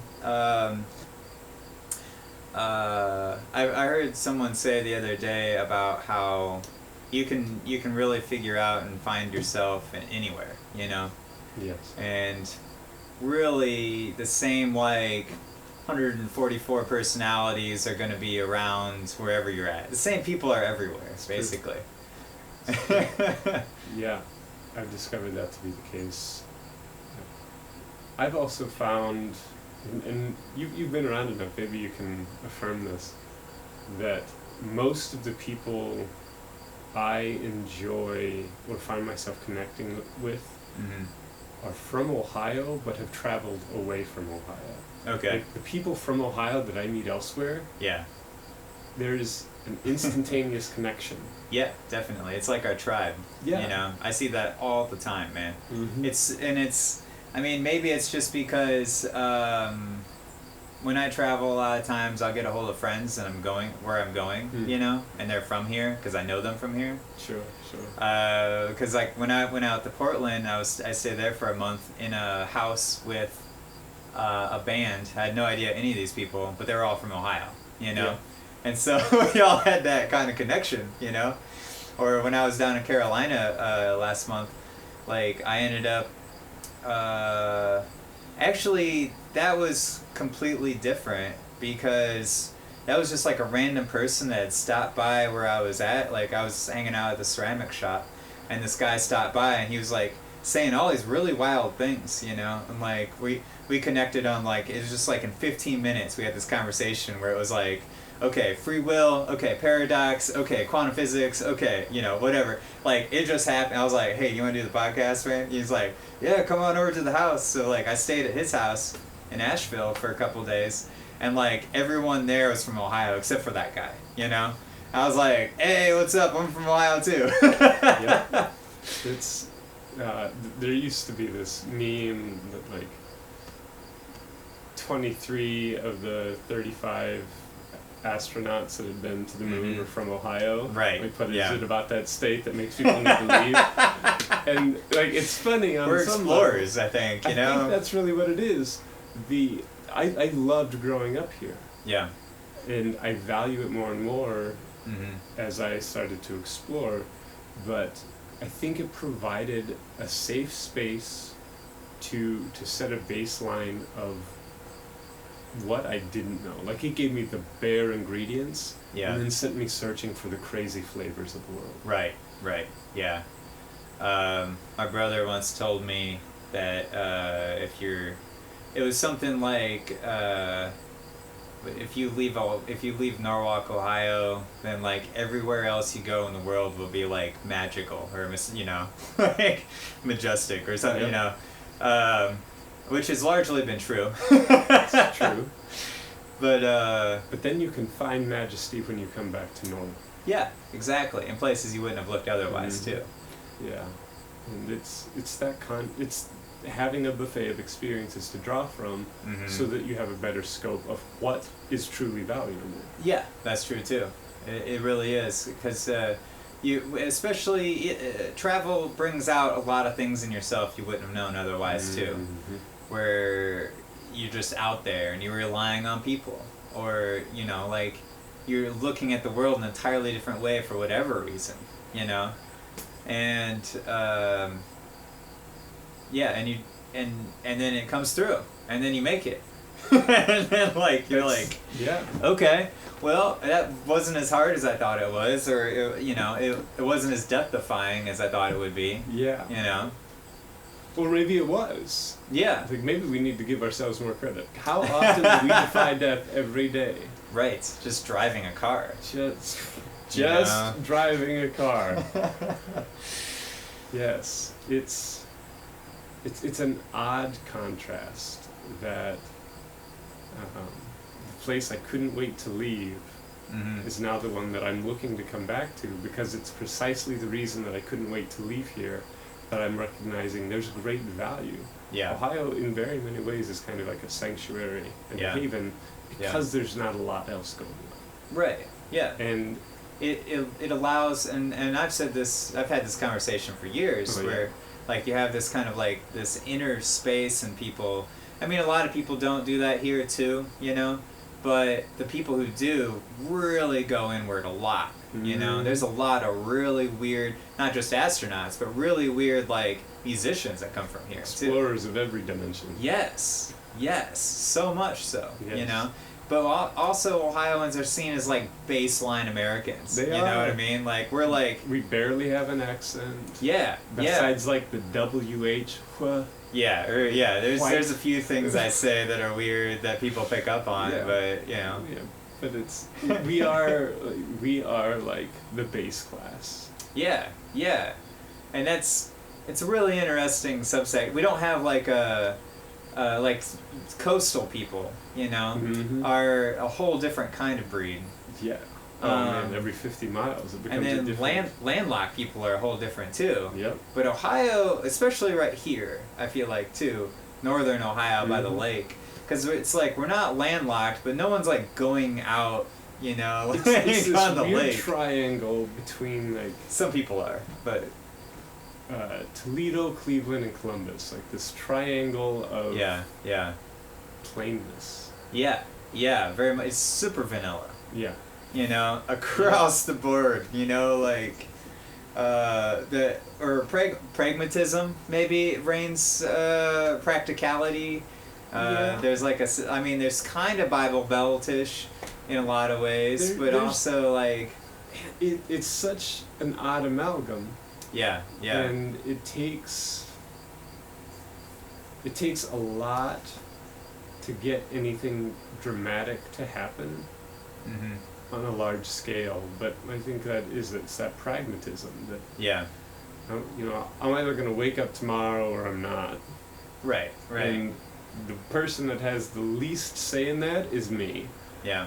So here goes. We'll pull out real slow today. Black and white, ones and zeros, the duality, that kind of like straight line duality is in a lot of people here, I think, too. It is, very much so. There's not a lot of gray with a lot of people. There's not a lot of like spectrums of things. Yeah. And a lot of conflict comes from that. Well, I think that conflict is part of what forces the exploration of an issue that ultimately lands people in one type of valuation stance or another. Yeah. And if you find, like, growing up that you don't resonate with either side of it, then you're going to go explore and learn more. And how many people, and then maybe that's why when you find people from Ohio that are traveling, right? Yeah. They're usually somewhere in a gray area of something. Yep. They're on a quest. Yeah. To break stark contrast, basically. Yeah. I've never thought of it that way, but that definitely feels like it rings true. It feels like an equation that might solve for something. Yeah. It's in the right direction. Yeah. Even if it's all just something fake that we made up for now. Yeah. It seems like it's a good placeholder. Yeah. It's a stepping stone to a new fake. Yeah. Exactly. All facts are fiction, except for the moment in which they're necessary. Right. Yeah. It's like the handhold kind of thing. Mm-hmm. It's like, well, what's the number 5? Well, it's a halfway point for a thing that I'm using right now. It gets me there. Yeah. It's that balance center point. Here we are, I know what balance is based off of what gravity is. Like muscles and movement help me figure this out. And to go back to Ohio art scene type of things, right? Mm-hmm. There's not a lot going on in Ohio, on the whole. Like every other place that I go, there's usually like a huge art scene. Or there's just like the pizza guy is a musician, like this guy over here at the drive-thru is an artist. Like everyone's doing something. But in Ohio, that doesn't happen on that scale a lot of times. I think the viscosity of excitement, Okay. it spreads more slowly here. Okay. Like the Womacs were a big thing for our community. Huge. And I mean, before them, like there were the Coco Beanos, Right. which were Yeah. like they were known. Yeah. But the Womacs created a community, They did. and that was rare. And the amount, like it took Tony's charisma Yeah. and Webb's like focused, skilled cynicism on how to And kind of a nonsensical spin. Well, and that was I loved the way he looked at things. Oh, for sure. He was a character that when I was around, like, if you give me like the wink and the nod, Right. Yeah. I felt you just cool. knew. Yeah, for sure. I viewed him as kind of like the Fonz. And Noah was arguably the best songwriter, maybe one of the best songwriters I've ever known. One of the most sincere human beings on top of it. Yeah, for sure. And he has an interesting philosophy, and I've been trying to get him on the podcast to talk about his whole view on free will. Yeah. And then the beauteous creature that is Haley. Oh yeah, just for real. That culmination. And she had unrest in her too, and she had this just like an over encompassing spirit kind of thing happening with her too. Like she was the spiritual side of that band. Yeah, by far. She was. I think that she provided that space for all of them to land. Yeah. In some ways. Even though there was like a pushback against that side, I think. Well, it's hard to understand that. Yeah. Especially within a group dynamic like that. Yeah. In any group dynamic. Yeah. Every relationship is challenging. Definitely. So, but like what they represented, they expanded in a way that was very uncommon. Yeah. And I think, like you were saying, there's always somebody like that in Ohio that has something going on. Mm-hmm. Getting the word out is what's challenging. Yeah. It's easier for us to leave Ohio and make a name for ourselves than it is to make a name for ourselves in Ohio. Well, and also to navigate group dynamics within a community is challenging, you know? When I was out, I've talked to some people in a couple different places. They're like, oh, we had a festival going once too, and after about 4 years, it just got weird, and like, you know, that like our exes are over here with our friends, and like everything just got like mixed up, and then everyone hated each other, you know.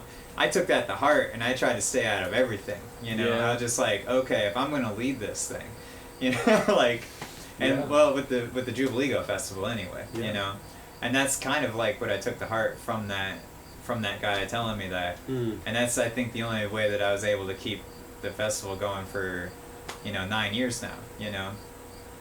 I wouldn't have thought of that. Right.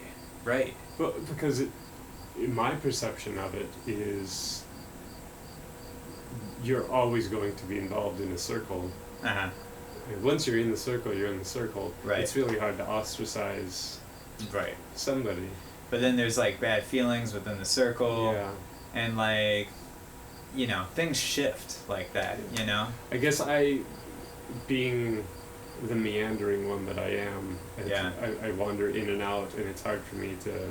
Yeah, I've been here for a while. I guess my perception of that group dynamic is very necessarily different. Yeah. So. But it's definitely a real thing. And it's happened to me, and I'm trying to mitigate it still, you know?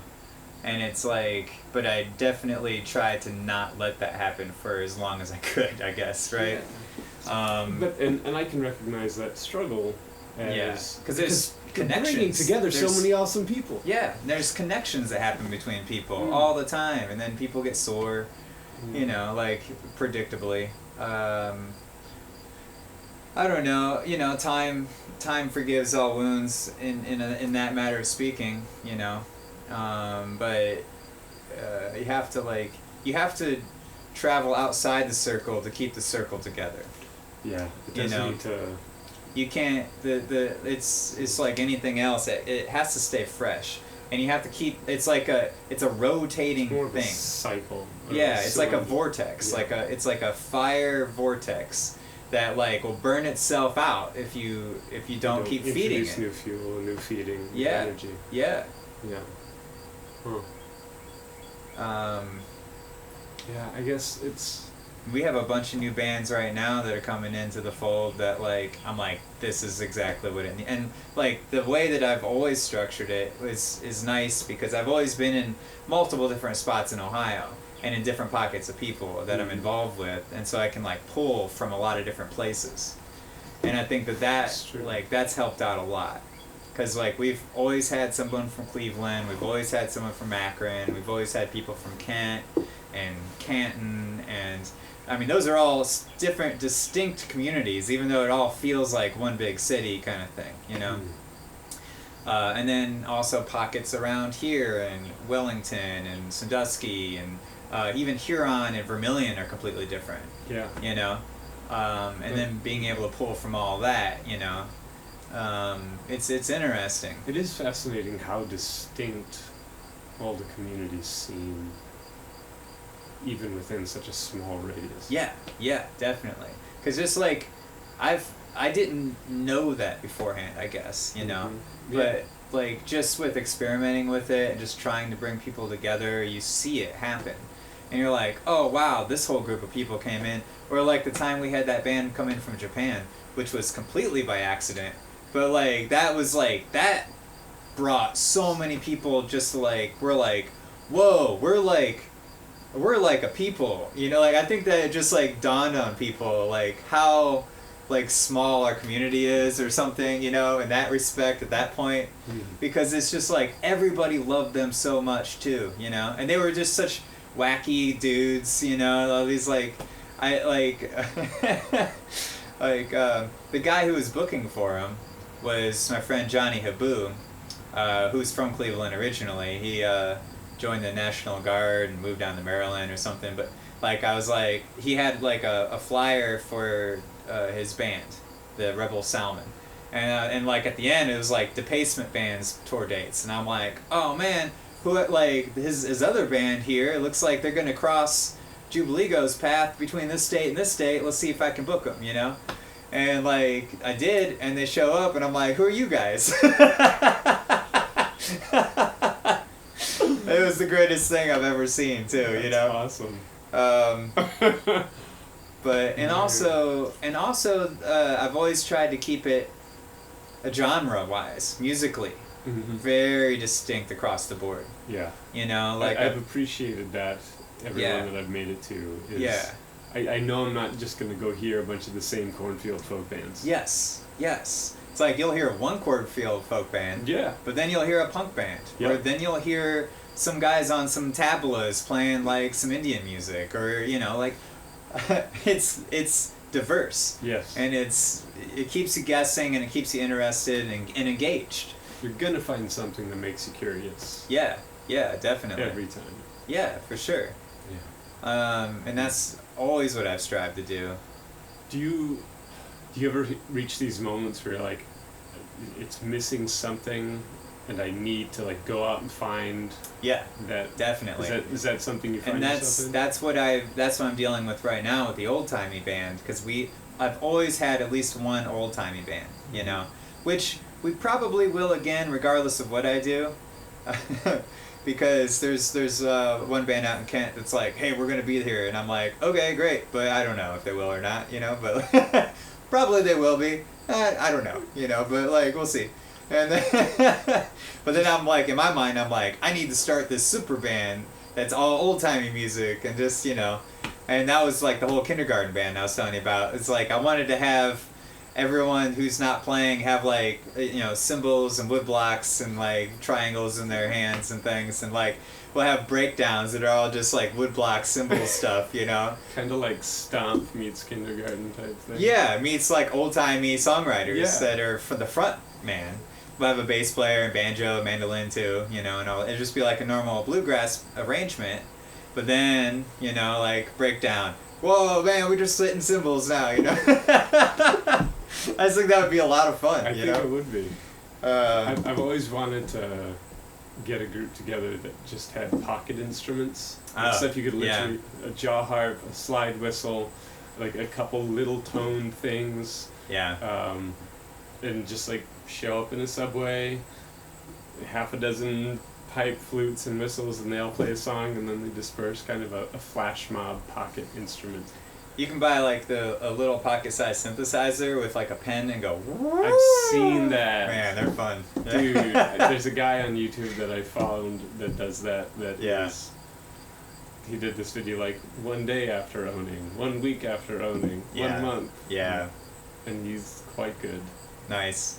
Have you seen the guy that reprograms motorized things to play at different tones and plays music through them? So he'll have like a receipt printer and a motorized toothbrush and a scanner and all this stuff. Maybe I have seen that. That sounds really familiar. It's like the mechanical orchestra or something. And there's such a large bandwidth of information that goes through our brains anymore every day. It's pretty phenomenal. I work to limit it as best as possible. That's probably a good idea. I don't do that. It was, in fact, that was the reason I rode my bike across the country in COVID. Nice. Yeah. For a while I'd felt oversaturated. Yeah. And like I couldn't come up long enough to get a good depth of breath to really process anything. So I wanted to separate from all modes of familiar input. Mm-hmm. So my phone was off most of the time. Nice. I was in places I didn't know. Yeah. During a period when most people weren't out and about. Yeah. So my capacity to encounter new things was about as limited as I was going to get it, short of like Yeah. secluding myself in a monastery. Interesting. And that's a cool methodology, Yeah. though. You But know. the mind passively processes all that information. Yeah. So for the first month, my mind was like busy, busy, busy, busy, busy. Yeah. And by the time I was in mid-August and I'd made it to Maine, I was sitting pretty on a mountainside full of blueberries, sitting and thinking of nothing. Run out of coal. Loved it. Nice. Yeah, because like once you're away for a while, it kind of it leaves your mind. It leaves kind of your routine of your thought process to like pick it up and see what's going on. Mm-hmm. You know, because you don't need to. You know. Yep. I do that on purpose. The way that I do it is similar with the bike. I'll go on a 20-mile bike ride. I went on a 20-mile bike ride yesterday. Left my phone at home. I was just like, and I'm gone, and I don't see my phone for a couple hours now, or an hour and a half, or whatever it is. Yep. And it's like, that is my time, you know, to just like let my mind wander. Yeah. I think that's what it's doing. Is Yeah. It does the same thing that dreaming does. It's daydreaming. It's, Yeah. It's jostling it around. When I also love when if I have a gym membership at any time in the wintertime, right? And I'm on the bike, I always have a book right there, you know? I'm just like, nice. That's my reading time at that point. Man. I wish they would, rather than making an interface for a phone, they do it for a Kindle or something. Right. So like as I'm cycling, I have a page clicker. Yeah, that'd be amazing. One time... I'm gonna call somebody. I thought about, for a long time, I had this idea that I wanted to, like, get like a quadcopter to follow me on like a run through like mountains or something, and like just film it and then put it on like a treadmill, like a video on a treadmill, and be able to like act like you're running on the mountains or whatever. Interesting. And then I found someone who did that when I was out in Massachusetts. Like I had a gym membership and they had this treadmill, and like they did that. It was like kind of virtual reality-esque, but it was like using pictures and using video. And like, what was really cool and really weirded me out was that like I would actually think that I was in the environment, and I didn't realize it until there was like an actual post that was like in the middle of the screen that I tried to actually avoid on like like almost fell off the treadmill trying to like get out of the way of this thing. I'm like, wait a minute, where am I? That's funny. Yeah, completely tricked my brain though. Oh man, I guess that tracks. Because Yeah. And then like, am I in reality? Well, I'm Once sure again, right? you've run across the like this is all a simulation. Yeah. I'm a big fan of just using that to off-put people. I don't think I believe it. No, well, regardless of if it's true, like as long like I feel like I want to play it like it's real, because that seems to be the funnest play, you know? Yeah. Well, because if you're not doing that, then you're not playing, you know? Alan Watts, if you're familiar with his his Let's Talk lectures. Okay. There's one point where he says like, let's imagine you could control your dreams. Okay. And every dream, like the first dream you have, you just have everything you ever wanted. Okay. And then you keep doing that, and then you do that for a while, and then you're like, oh well, I need something a little bit more risky, more exciting. So you start having these riskier dreams, and every time you dream a whole lifetime. Okay. And eventually you would keep dreaming until you were dreaming exactly what you're doing right now. Right. And that was the first presentation of this like simulated reality mentality that I found myself so fascinated with early on. That's was cool. was the lucid dreaming concept. Okay. And yeah, almost like in the same vein of like, if you live long enough, everything will happen to you eventually, kind of thing, and then it'll be old hat and you're gonna do something else. Almost. Have you read The Egg by Andy Weir? Yes, that's amazing. One of my favorites. I remember exactly where I was at when I read it too. Yeah, that is definitely one. At camp, I usually get like the philosophizers and kids that want to think, and that's our first material. Nice. I suggest that to people all the time too, man. Like, I remember I was at a Time Cat show. Time Cat was about to go on stage. It's only like a page and a half, right? You know, so I'm eating like something, and I'm in Akron, and I'm at this show, and then I read it, and then I look up, and I'm like, holy shit, I'm all of these people here. Yeah. You know? Yeah, And talk you're- about a paradigm shift of identity. Yeah, yeah. And I'm at a club, you know, like, Not so there's just the- people around me, Yeah. which I thought was, like, that was a perfect place, I felt like, for that to happen. Yeah, I'm working on expanding my cognitive bias to include the idea of just an entity. Yeah, yeah. So it's not just the people, Mhm. but Yeah, the dogs, the flies, the Yeah. everything. yeah, yeah. And where I've really found myself getting tripped up is the idea of incorporating this future idea of a sentient robot as like. Yeah, I have respect for my calculator. Yeah, it deserves right. the right to vote. Because otherwise, I'm being racist against AI. Right, right. And And- everyone's like, oh, why do you respect robots? Because if you don't, you're a racist.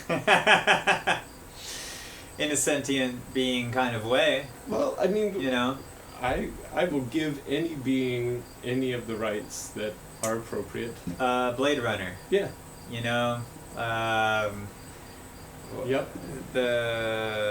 I can't even think of the test right now. Ex Machina Yeah, yeah. was another one. The Turing test. No, Turing. Turing test. Turing test. Yeah. Her was a really good Oh one. my God! Right? Yeah. Yeah. For real. For real. Just, if you can be fooled by the potentiality of it to be real, Yes.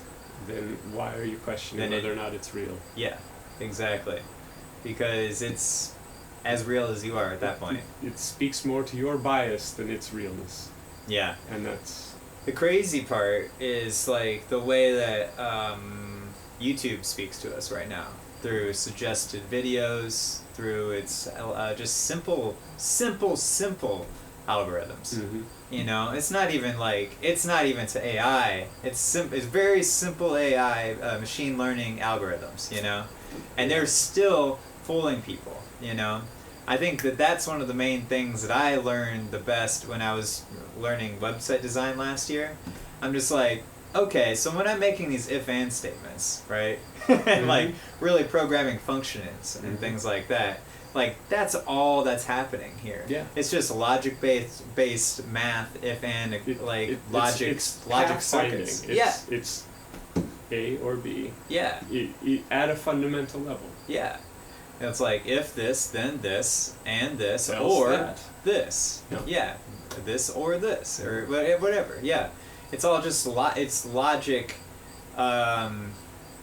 logic circuits, logic equations. Like, And we find that our capacity to get confused by a choice makes us superior to right, something which does not.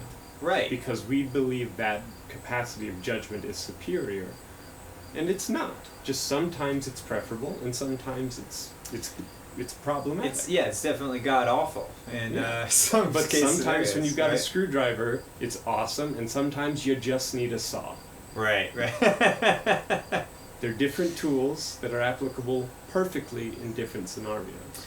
Yeah, and that's where hell comes in, and that's where heaven comes in, and that's where whole stories of mindsets come in, where you're inventing these realities that are real as much as you believe in them. Sure. Because hell is useful to believe in if you're believing in it for a reason that you're like, oh, well, I'm really fucking up in my life right now. Yep. You know, like, I drove home and I was wasted, and I don't even remember doing that right now. I pulled out real slow in front of a car. Right. And I was smoking a cigarette and flicking the guy off at the same time. It was multitasking on all the wrong tasks. I felt really great about it, but I was very cool.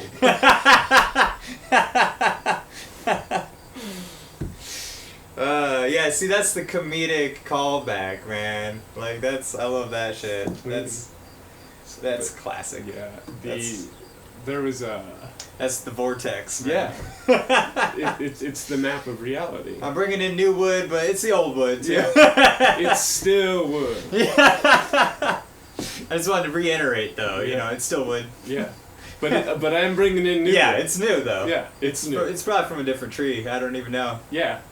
Probably it's going to smell really great, though. It's like going to blow your mind. Oh. Smoke all these meats with this poplar. It's not as good as a pine, but it's still going to be applewood, maybe? Yeah. I don't know. What we got? It's going to be woody. And it's going to be smoke. Mm-hmm. Definitely going to be smoke. Yeah. Well, smoke up your ass right now. Yep. It's usually what we're doing, and we don't realize it all the time. We're either actively smoking other people's asses or our own. Yes. Gaslighting. Yeah.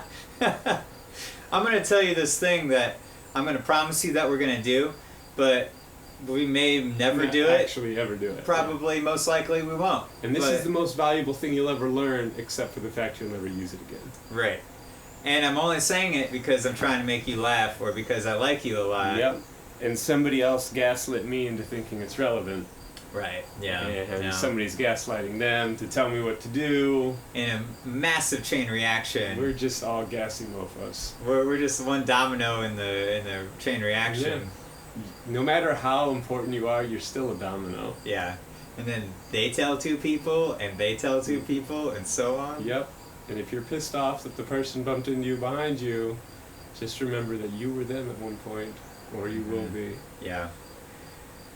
Yo, because their boss yelled at them, and their boss is going through some shit right now. And the other person was just driving. Yeah. Nothing important. Mm-mm. Yeah, I like to contemplate life not as... life is the randomizer as a force. Okay. It's the diversity of possibility that it brings is really what makes experience interesting. Yeah. And so if this was a simulation, then the life equation is the thing introduced to make sure that the random number generation is always like within a certain parameter. It's like chaos theory in a way, right? To some degree. We planned on doing this, but it might not have happened. Yeah. But the only reason we didn't end up doing it is because we ended up planning on it. Right. But what I'm saying is that, like, if I had hit that car earlier, this wouldn't have been happening. You know what I mean? True. But that was just a random thing that just jetted out because it's life, you know? Yeah. And depending on how prepared you were or weren't for this, could determine this fraction of seconds. I am always afraid on the road. And so most of the time I'm pretty much on the lookout. You know what I mean? I'm not looking at my phone. I'm not doing 100 things as I'm driving right now, and I don't want to do this. Yeah. I can't wait for me to not be driving. Yes, and for cars to drive themselves, and you know, for cities to plan themselves out around people instead of cars, right? Even better. Like, what capacity are we trying to build a world where people are the center focus, and so people can be together the most, you know? I envision that there should be 5 tiers, 5 categories of of travel. Okay. That should all be separated and accounted for. You have the baseline pedestrians walking and running. Okay. You have assisted ambulatory skates, skateboards, bicycles, stuff like that. Yeah. Then you get into assisted motorized vehicles, cars, motorcycles, scooters, large transports, trucks. Yeah. And then everything that is ultra high speed, trains and that sort of thing. It would be so great if all those were separated. Yeah. You know? I had the same thought. Talking about like automated cars and things like that, if you had a whole city where there was all automated cars, you really wouldn't need parking lots anymore. Correct. Because, and they're talking about like 1/3 of the land area of a city. Parking Parking is lots. accountable, and not just the lots, but street parking. Yeah, that's true. The street's probably this much wide, like twice as wide everywhere. Yep. And you know how much safer that would be? But then you also start to take it into a deeper line of how much infrastructure is built around access to parking, which is built around access to jobs, which is built around access to transportation. Yeah. As soon as you start addressing one, the whole system starts falling apart. It does. Which is great if you don't like the system, because the system wasn't built to fix itself. The system was just built to be its own system. Yeah, it was built based off of the parameters that we had. Yep. Because, like, how do we get people back and forth from their house to their job? You know? And now it's like, maybe the majority of the jobs are going to come to us now, right? Have you seen the line, this new city that they're planning in the Middle East? I've heard of it. Yeah. It is a straight line city going from... Yeah, I have heard about this, but I don't know... The criticisms around it are prolific as they usually are around audacious ideas, but their subdivision of transportations, vehicles are underground, and anything that's street level is pedestrian. Okay. Is something I appreciated. Yeah. That's cool. Yeah. I've had the same type of idea. Like let's say that we renovated our cities existing as they are now, right? And we took advantage of the fact that, like, let's say ground level, well, you know, underground we keep the subways or whatever, above ground we're keeping, like, automated cars. Mm-hmm. Why don't we just build extra layers on top where we have, like you're saying, you know, like, the next level up will just be all bikes and just, like, maybe small vehicles, like low-speed vehicles, 25 miles an hour or whatever.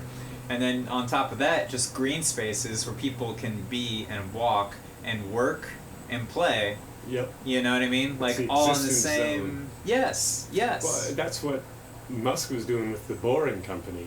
Okay, right. He wanted to be like, let's go under what we already have. Yeah. Might as well. I guess Chicago kind of does that.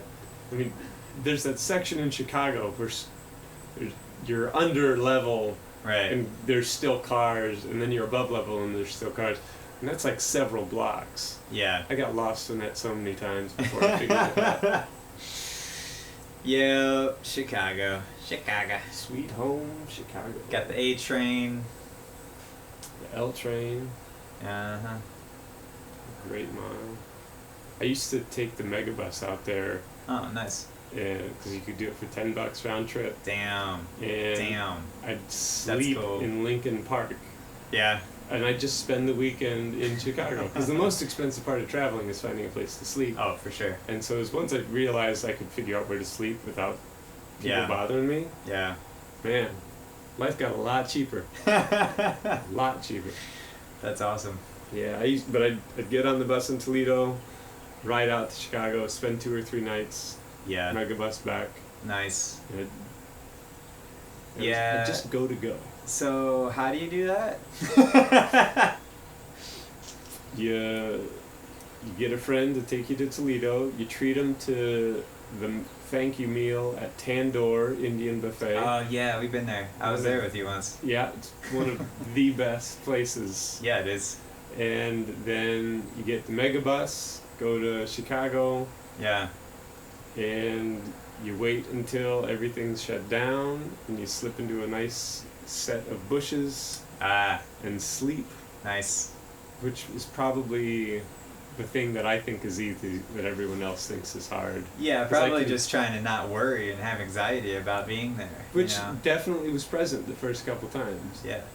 It's not good sleep. No. But it's enough to function the next day and make it back. You go get some coffee. Well, the struggle is you want to sleep at night. And nobody wants you sleeping in the public park at night. No. If it's the middle of the day and you happen to be napping on your blanket in the park, it's okay. Right. So you just have to make it through the night without causing trouble. Yeah. Get some coffee and donuts the next morning. Yeah. Wait until noon. Go nap elsewhere on the beach or whatever. Right. And it's okay. Yeah. And then you're rejuvenated. So it's kind of like this biphasic sleeping schedule. Yeah. But again, I'm not going to Chicago to get the best night's rest of my life. Right. I'm in Chicago. Like, I'm here for the experience. Yeah. It's gonna be hard or challenging. Mm-hmm. I'm gonna embrace that. Yeah. And I'm gonna end up with an experience. Definitely. I loved it. Nice. So. That's pretty cool. Yeah, because I'm like, right now, the way that I'm working, how I'm traveling for this show, you know, is like, I'm just like, you know, reaching out to people in different cities, getting footholds, seeing where I can stay, you know, asking them, friends of friends, who would be cool to interview and things like that. And then usually they'll have someone that has a friend that I can stay with or something too, you know, because at least then there's like this like trust bridges that I'm building, you know. Yeah. Like when I was in Carolina, that's how I stayed there too, you know. And like I was like, okay, this can work this way, like in a matter like if I get an Airbnb 1 or 2 nights, you know, I can pull off a 3rd, 4th, 5th, 6th night Mm-hmm. for free because I can just meet people and interview people, and then they'll like the interviews are amazing, man. Like it creates like a whole different kind of a bond and a whole different kind of a space, and Yep. a moment is had, and like, man, I don't know, it's one of the best things. Like I'm kind of addicted to it now, you know. I'm booking 3 a week most of the time. It's brilliant. It's a lot of fun, man. Like, and I can like it's cheaper than therapy. I mean, it is what therapy is trying to be. Right, exactly. Get you talking about your stuff. Why not, you know? And if you're like, talking with people out of a biased scenario, yeah, then it becomes useful. yeah, definitely. Because like I'm working through my own thing in my own time, Mm-hmm. right? And to the point where I can get here and try to bring what I've learned, I guess, right? Like I'm not like actively seeking with questions, you know. I'm seeking for relatability with the situation, you know. If I'm really in deep, one time like one time earlier this summer, I felt extremely overwhelmed with my situation, Mm-hmm. you know, and like I was like, okay, I'm gonna go to the coffee shop and I'm gonna write, and I wrote this short story in a matter of form where like I actually, the one character was a therapist, and the other character was this kind of like fictional version of the first character that I was taking apart was more of a linguistic exercise on my part, Mm-hmm. because I wrote the character to speak her sentences only, like each sentence that she said, each letter started with the same letter for the whole sentence, and that's how she spoke, okay?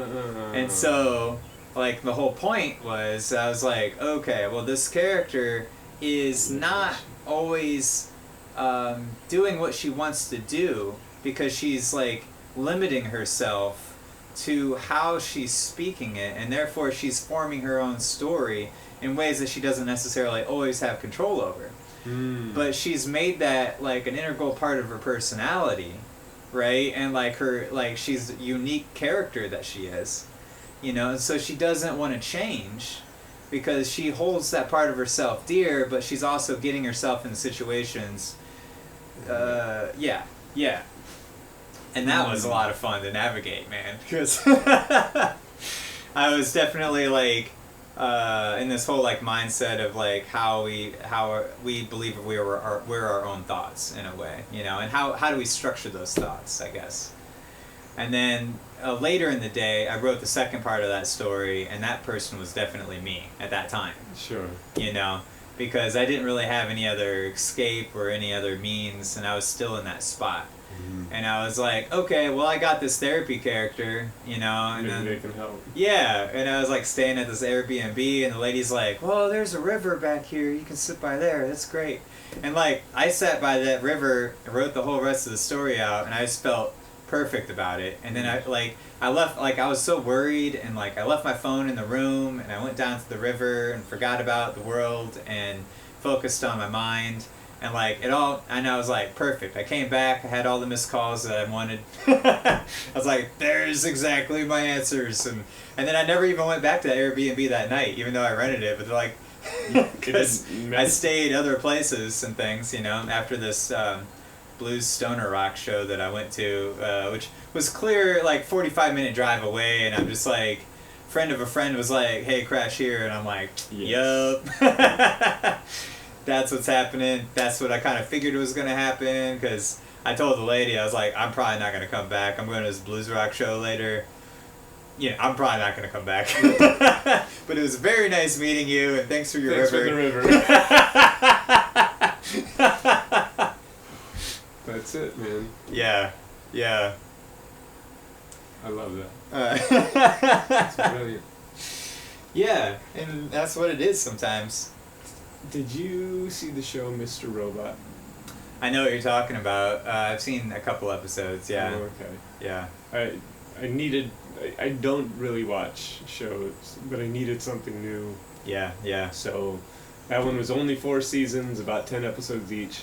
Yeah. I chewed it out real quick. Nice. But having a therapy character is so useful in stories. Yeah, it just is. For the progression of the story. Yeah. Because you have an encounter with your therapy character. Something is now going to happen. Yeah. And you can outline things directly that way to the audience, you know? It's so useful and beneficial. I mean, just for my own therapeutic uses, I guess, too, and for the writer, you know?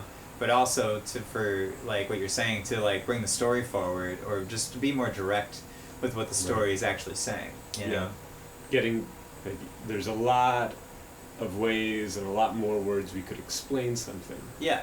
It's getting it down to its most succinct morsel of truth. And also, like, the intelligence that we are is so undervalued or underrated at times. Like, I have the capacity to give somebody else amazing therapy, right?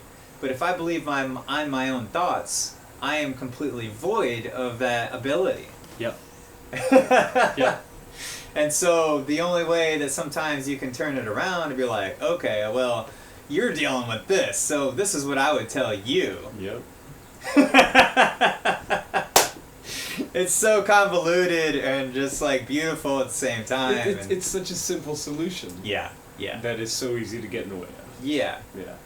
And it's way cheaper. Truth. If you can pull it off. I mean, obviously, there's probably a lot of people who can't. A lot of people who need that extra perspective, point of view from the outside. You need to be able to trust yourself. Yeah. I mean, it's true. The relationship thing you were talking about. Being able to step away and look at that value so you can juggle it and be the person you want to be is not a skill everyone possesses. No, because I was gonna send, I had it set in my mind. I was gonna send every one of those letters, and then I was like, you know, I'm gonna sleep on it every single time, because I know I'm gonna think of a reason to not send that letter, and it's gonna be glaring. It's so it's like a truck that's about to hit me, and I'm like, oh, I'm just gonna step in front of this truck right now. This is gonna be great. It's like, fuck, I'm glad I stepped back from the sidewalk for a minute there and saw that truck, because it was there the whole time. There's so many of those moments, and it's those big dramatic moments we notice, but even on a smaller level, getting out of our own way. Yeah. I had a moment like that this weekend. I spent the weekend up at Geneva on the lake at the house of a friend that had a whole bunch of friends there. Yeah. And a bunch of people I didn't know. Yeah. But one of the individuals and I just connected on this ambition of leaving and getting out. They're converting a van. I've been converting a bus, so we had a lot to talk about. Yeah. And on the way home, over the course of the weekend, I'd still been absorbed by this expectation I'd had that I was going to be on the road by now with a ready bus, and it wasn't going to happen because of these issues. Yeah. So it took me a day to get through that, and by the time I left, I was outside of myself enough that the ride home, I experienced so much clarity of momentum. Yeah. And that's pretty common for me for traveling, but on the way home, there was a moment where I became aware of this enormous gratitude at this self-disclosure that this individual had. Yeah.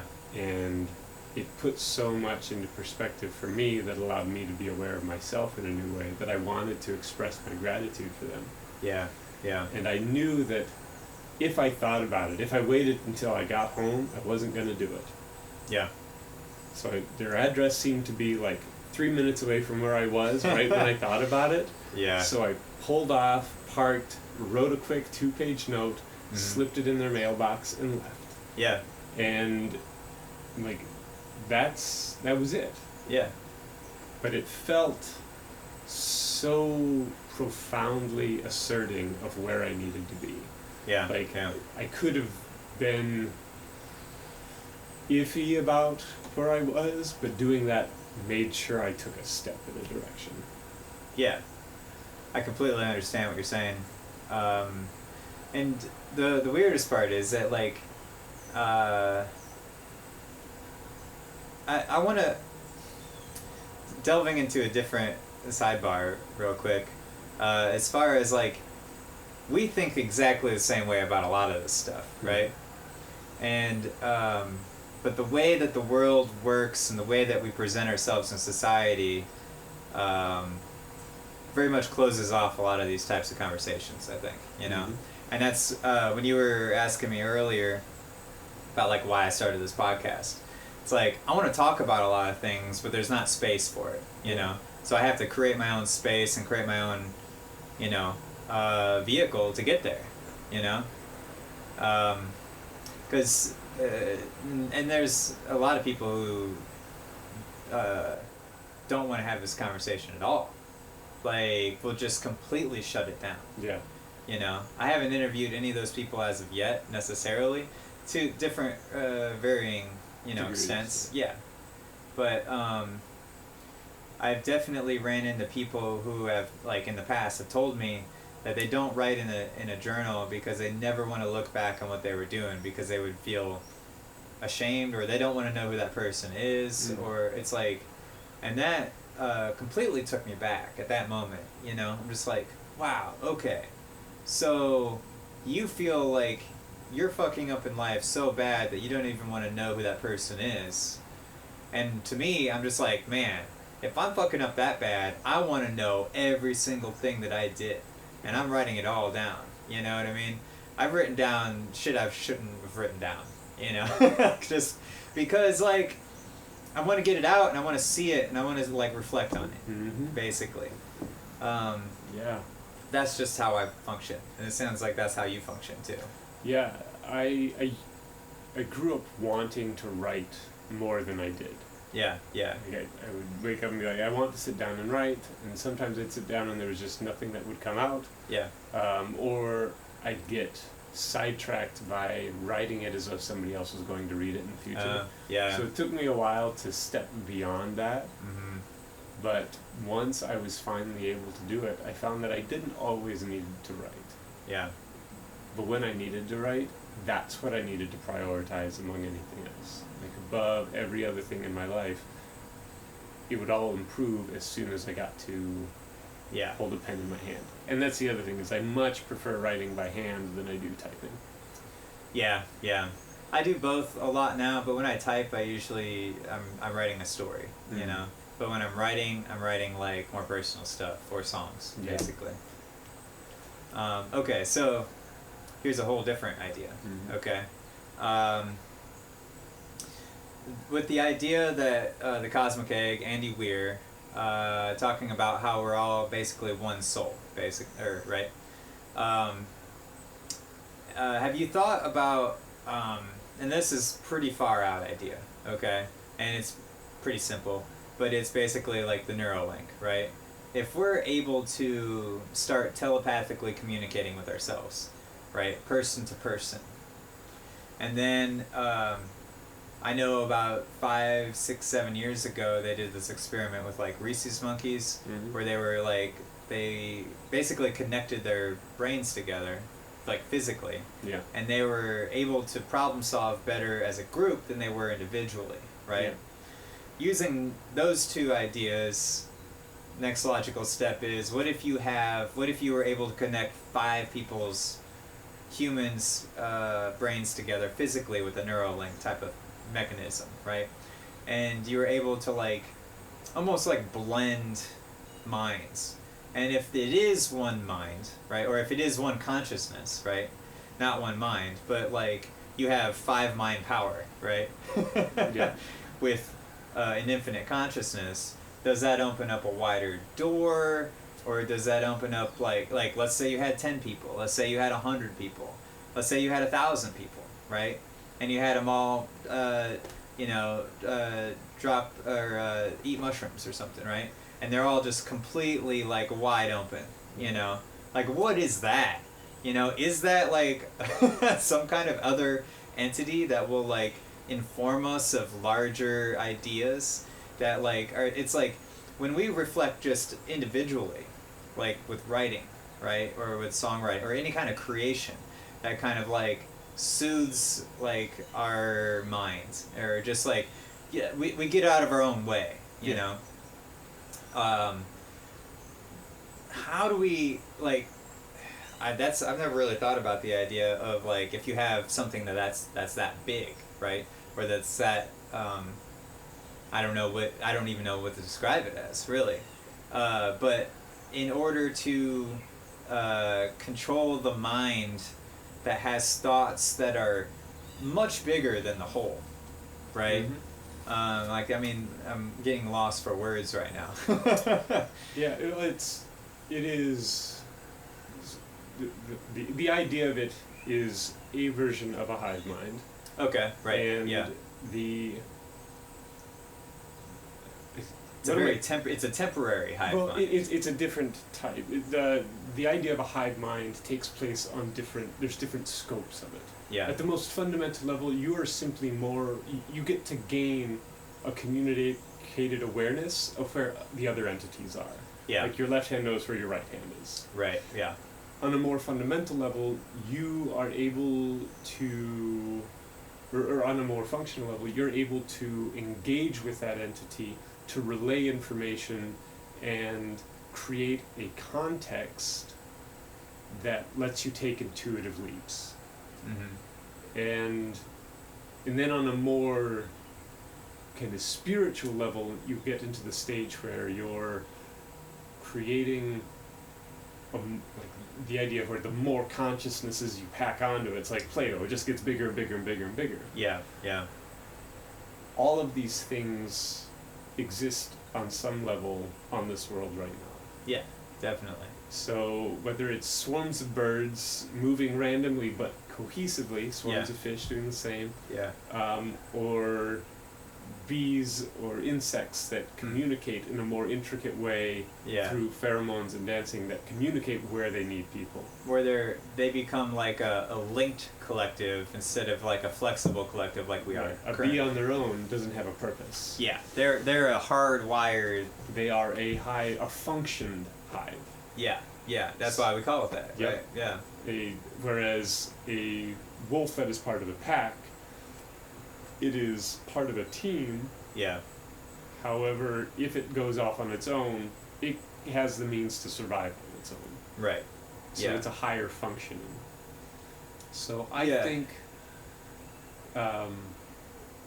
well, as you were talking about it, it reminded me of a question that I asked kids at camp and people in general is, if you had 3 superpowers, what would they be?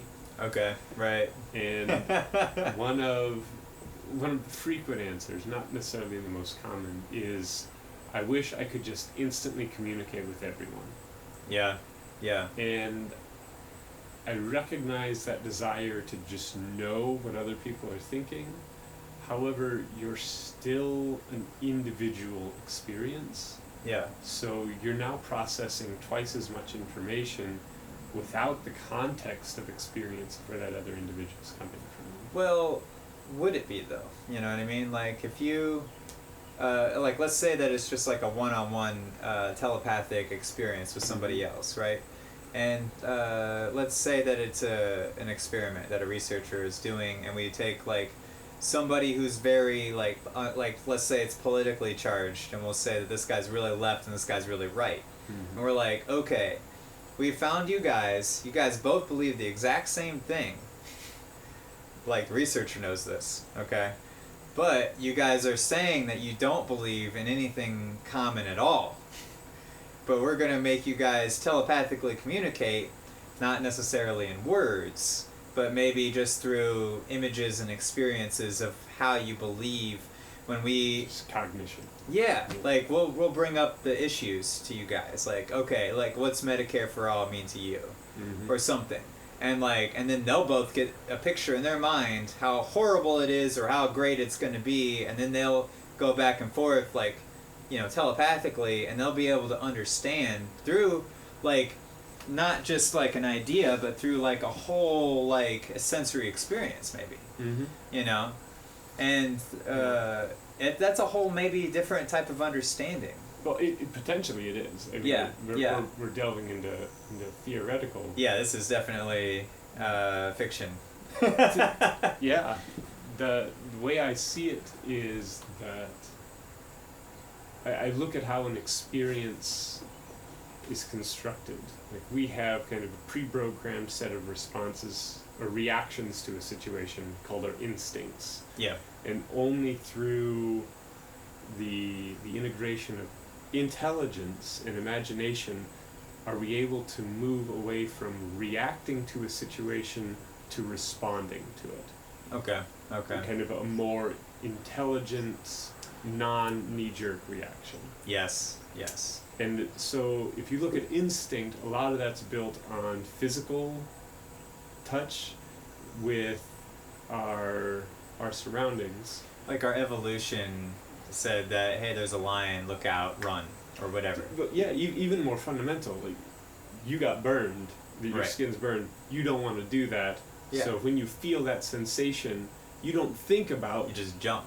Yeah, you get away from that thing. You hear a sound, you jump. Yep. You get burned, you jump. Yep. You know, like, So knee-jerk reactions. it is to change and pull in Mhm. and to switch your awareness. Yep. And that is the cornerstone of instinct.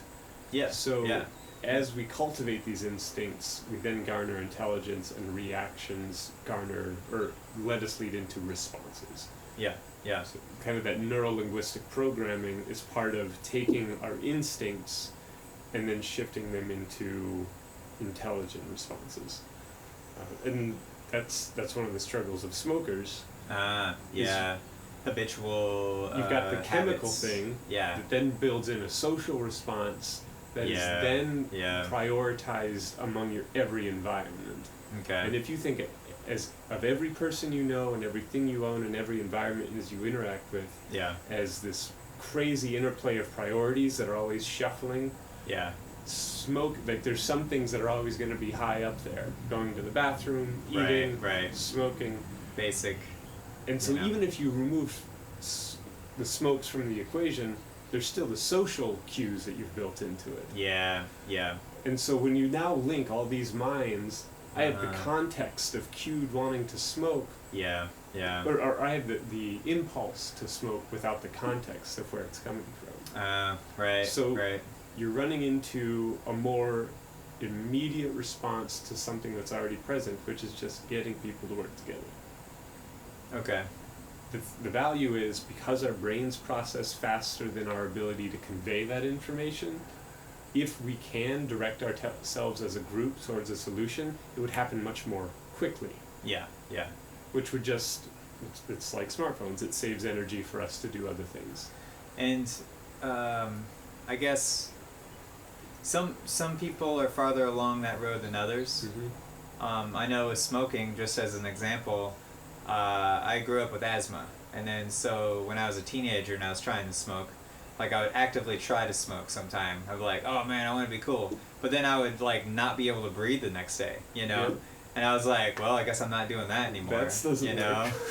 work. And I genuinely like cigarettes now, although you know, the last pack I bought was like almost a year ago, and I still have one left. It's in my glove box. And I've given most of them away too. You know? And the reality is, we vilify smoking. Yeah. In reality, it just represents a different course. Like, you're setting yourself up on a different route. Yeah. Yeah. Some people live long lives smoking. Some people get cancer within a couple years and die. Yeah, definitely. And you just are incorporating different risk scenarios. Yeah. Yeah. Some people go climb Mount Everest. That is deadly too. I know more people that have died climbing than have died from smoking. Yeah. Yeah. But it's also easier to draw a direct link of causation and co-reality. Yeah, and a lot of times it is based off of just reactionary, habitual habits. Mm-hmm. Yeah, and so that's going to play out in this scenario greatly too. As far as how, like, you're linking people together. Mm-hmm. Their habits and their habitual reactions and the ability to stop themselves from reacting and be objective all like mixes into that, I think. Yeah. Because you have some people who are really good at that and who will send up that red flag, Yeah. and be like, hey, we shouldn't, like, hold on, let's not go down that road. Yeah. And some people will be like, but this is really getting me. I'm all getting foamed up here. I'm really angry right now. Like, it's like, hold on. We need more of the hold on people. Yeah. Well, I think that when we start doing this, we need to like screen people, right, before they jump into this boat of consciousness that we're in, where we're like, we need more hold on people than reactionary people. Well, I think maybe it needs to be a balance. Yeah. Because there's moments where those reactions are what save you. Right. And ultimately, we would gain more from those experiments by putting conflicting groups together. Yeah. Because that will illuminate more of the negative space of what we don't know. It might. And because I was about to say the opposite thing is that depending on the outcome of the experiment that we're trying, maybe more reactionaries would be better. Maybe that's what we're going for. Mm-hmm. Because we want to see what that is, that immediate response to Mm-hmm. this or whatever. Right. It's Well, really it's but the balance thing too is probably going to be your safest road, or it's going to come down to the problem. Yeah. Because ultimately, it's the saw and the screwdriver. Like, what I think is funny is that I think that everybody has like the same types of ideas, and we don't realize it. Mm-hmm. And if we did realize it, we'd realize that the words that we use for these things demonize the ideas more than we think. And the idea itself is a good idea. But like, you get 100 people in the room and you say the word capitalism or democracy, and it's like boom, or socialism, or any of the key like hot button type of words, Yeah. You're gonna get people that just are reactionary regardless. But if you say, well, I want my workplace to not have like a dictatorship happening, and it's like, oh yeah, everybody, like, I don't want one person, leading this. I want to like kind of lead my own path. And everyone's like, oh yeah, that's what America's all about. It's like, okay, great. But is it? And it's those, like, we say that it is. We say that it's a democracy, but in a lot of ways it's not. There are democratic features. Yes. There are tyrannical features. Yes. The system we have right now was not built to accommodate the circumstance we have right now. No, not in even fact, close. it was created to correct for a lot of problems that were created in the system it came from. Yeah, and when was that system invented? In the 1500s? A long time. Like... Ali, go on. Probably longer than that. At least 500 years or more. Yeah, so they got to a point where... But at that one point, that system of governance made great sense. Yeah. So the current system has ways to adjust itself, but not on the scale that we need the system to adjust itself. Right. So the system is not going to be able to solve itself on its own. No, because the system is like perpetuating itself. Right, and that's what it's built to do. Exactly. It's built to be its own game. You can't solve a game of Risk by playing Battleship. Right. You got to create a whole different game. Yeah. Yeah. And that's kind of where I'm at these days. Is if we look at where we as humanity are right now, and look at what our current problems are and what the options we have for solutions. Yeah. What can we do to make a new system that solves for it? Exactly. And I think that we have a unique opportunity in the present to cultivate a new system of governance without aggression. Yeah. We don't Exactly. need to defeat. We can simply create a better system, and people want to adopt the best of what's around. So if you create something that is so practical Yeah. that they can't help but say, oh, yeah, I need to... Yeah. Of course I need one of those in my life. Exactly. Then people will passively support a better system. I think so too, and that's what I'm hoping. With this idea, is that what I hope happens is that if we can collect a lot of minds together, we'll initially be at least maybe a little bit more intelligent too. And we'll be able to come up with maybe even vocabulary to describe these things. Like, we don't even have a word for the economic system that we're in right now. Yep. It doesn't even exist. We have spectrums of the most extreme cases of the economic system. But that doesn't describe where we're at. It doesn't describe any of the spectrum. No. But we're somewhere here in the middle of this thing, and we have no word for what that is, and nor do we even call it a spectrum of things. Well, it is the same problem we face on an individual level. That's true. Magnified to a huge systemic thing, multiplied by every individual in it. Yeah. We don't know where we're going. We can take all the factors we have right now and make an estimation that will create an expectation of the future. It's very much like the Ohio duality, and that's why we're at ground zero right now, man. We are literally at ground zero. We're living proof right now that there is a stark thing happening here between a lot of things, between a lot of pragmatism and what do they call it? Gnosticism or agnostic or no, Gnosticism? No. It's Don Quixote. It's based off of the term Don Quixote from the book from the 1500s. But it's like, God, I forget how you say it, but it's the opposite of pragmatism. It's like the romantic notion, right? Okay. And they call it, I don't know why I'm so hung up on this right now. I really like that word, though. Yeah. It's like quasticism or something. I don't know. Quixote. Yeah, Quixoteism. Yeah. Man, I can't think of the word. How to say it, anyway. It's alright. I really like the word doily. Yeah, but regardless, the system is self-correcting.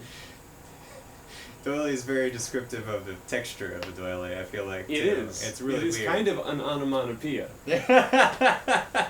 Like buzz. Doily. Right. Yeah, buzz is very much what it is. Yes. A doily is very much a doily.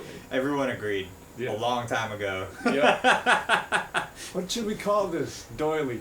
Mark, you're a genius. Doilies were born. You know what? I like this thing where this person and this person. I like that we're together. It's like we're in a boat.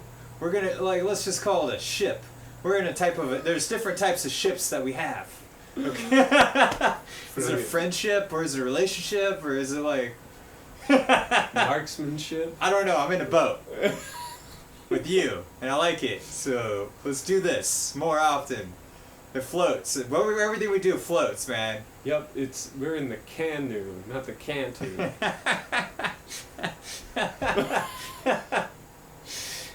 I can do, man. Can do. Can do in the canoe. Yes. I'm sorry to cut you off. That was. I don't even know if I did now. I don't think you did. Oh, man. It's like yesterday I went to the high five. I was like, high fives all around. And the guy was like, high five. I'm like, high five. And he goes with a fist bump. And I was like, now we're just playing rock, paper, scissors. This is scissors, man. I don't even... Hug, fist bump, high five. It's a classic game that they play when you're leaving parties. Yeah. How did the hydrogen atom talk to the oxygen atom? But that's a whole different ballgame, maybe. Okay, I've never heard it. Is there a dancer? Water, I guess. Simple and beautiful. But they're both flammable without each other. Contrast and balance. Mm-hmm. Beautiful. A little...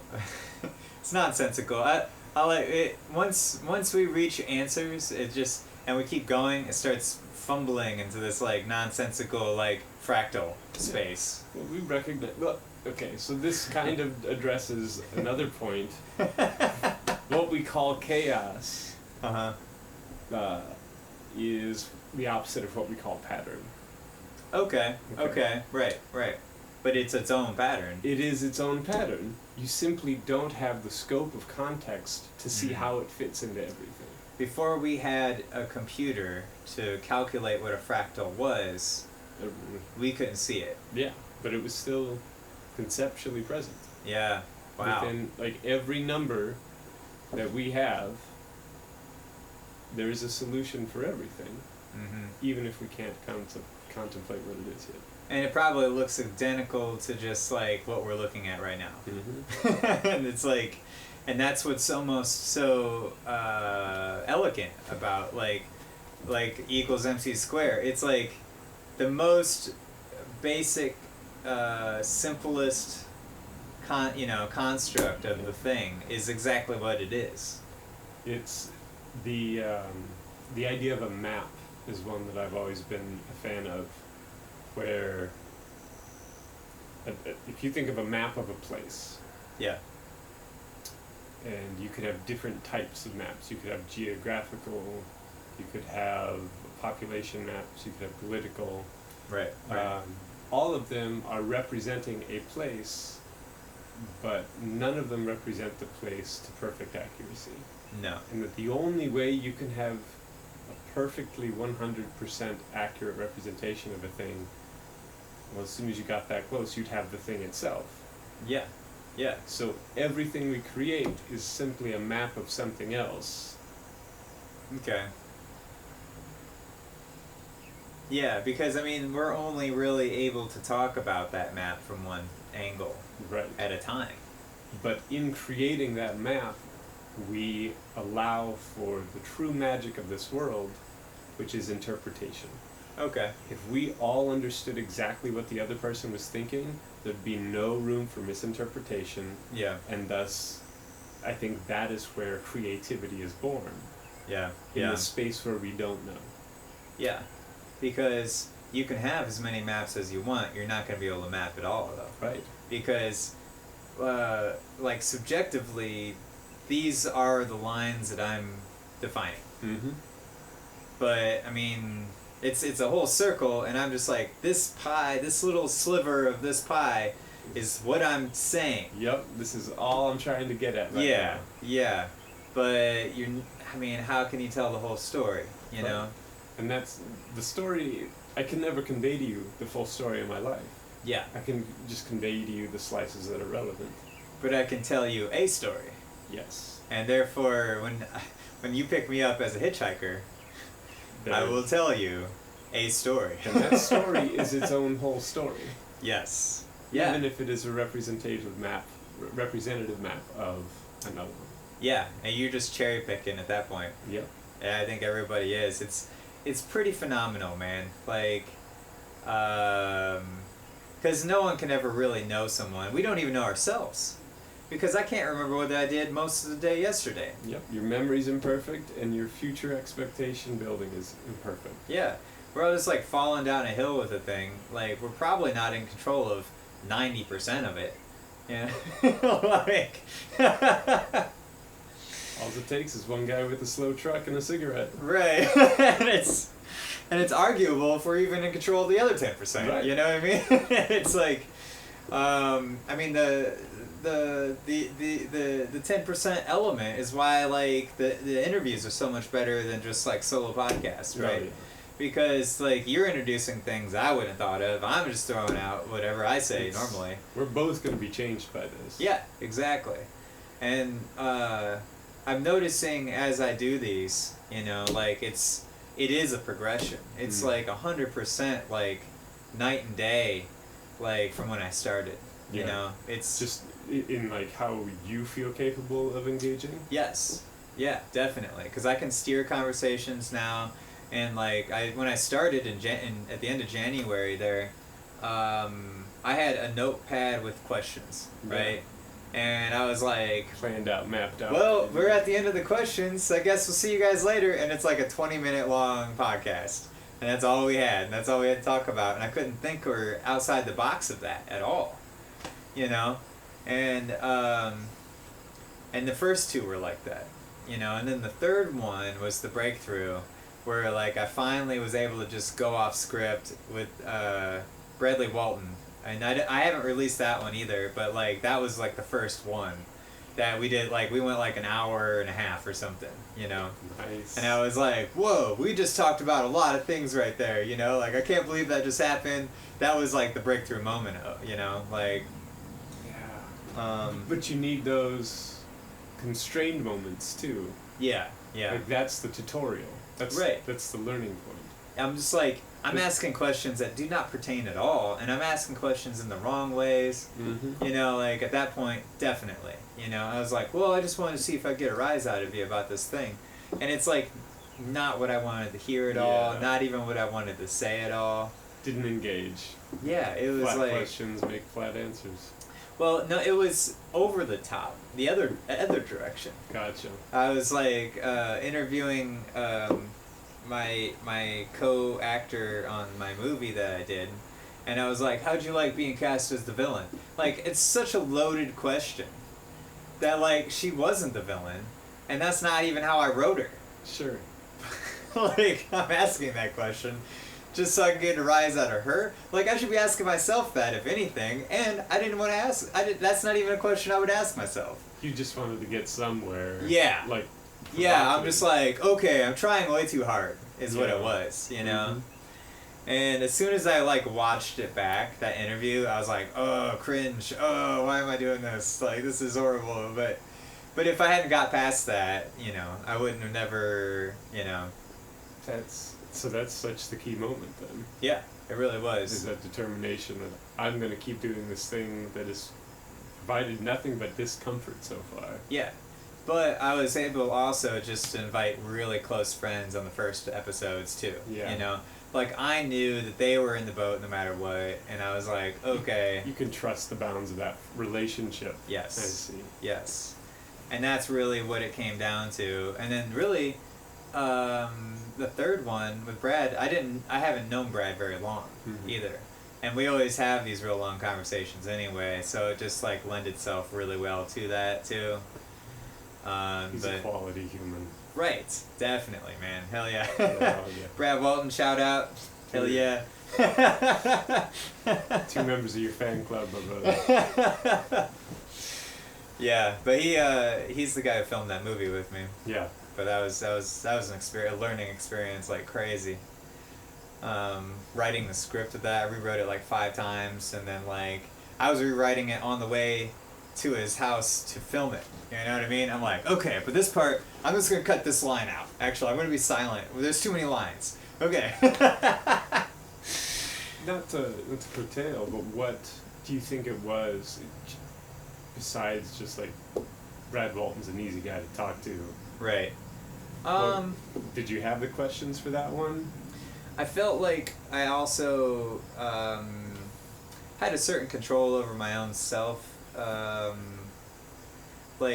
I think it was just like the way that our relationship was and the way that I could like, I felt like at times I was kind of maybe more comfortable in the driver's seat of a conversation with him at certain points, you know. Gotcha. Whereas like the two before that, I definitely was not, you know. Like they were really close friends, but sometimes those people can feel intimidating to me, you know. I see. And the very first one, in fact, my buddy Bob, he'll tell you straight out, and he told me straight out before the interview, he's like, I'm really mean to people who interview me, so look out what I'm going to tell you right now, because I'm going to challenge you. And this is my very first one, you know. I'm like, cool, let's do this. We were already like 3 or 4 beers deep anyway.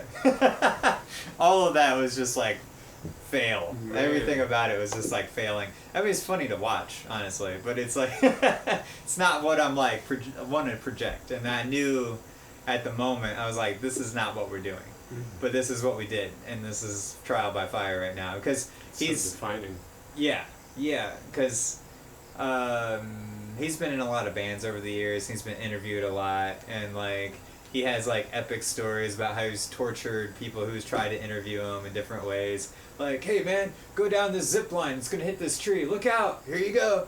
You know, or whatever. You know, like I'll answer that question when you hit the tree, man. You just jump off before you hit the tree. I can appreciate that to some degree. Yeah. I mean, it's a funny story. Yeah, but it's also a litness test. You don't want your time to be wasted. Yeah.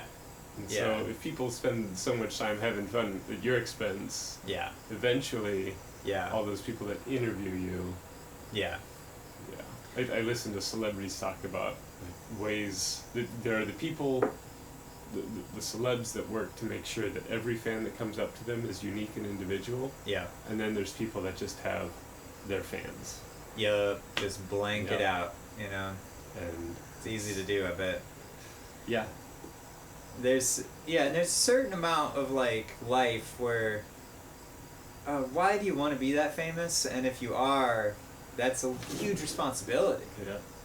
It really is. Like, I know I had this conversation with a buddy of mine recently, and we were talking about like people who do artwork or people who are musicians who are actively trying to be famous through that medium, you know. And it's like, why, you know, because that's not a better experience than where you're at right now. Yeah.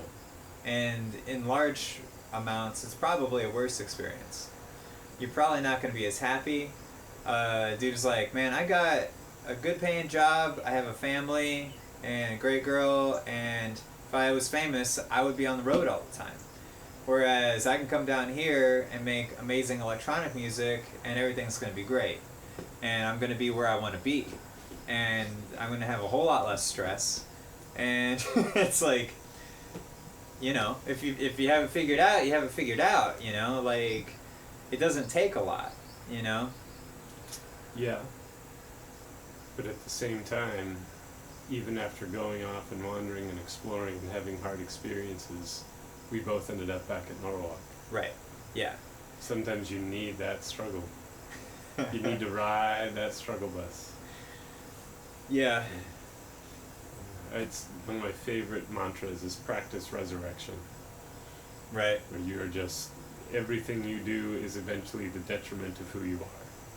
Being busy being born, you're busy dying. Yeah. That's funny. It's an old Bob Dylan quote. Yeah. Yeah. Yeah. You know, I didn't like Bob Dylan's music until I heard other people sing it. Oh, yeah? Yeah. You know, I couldn't get past his voice.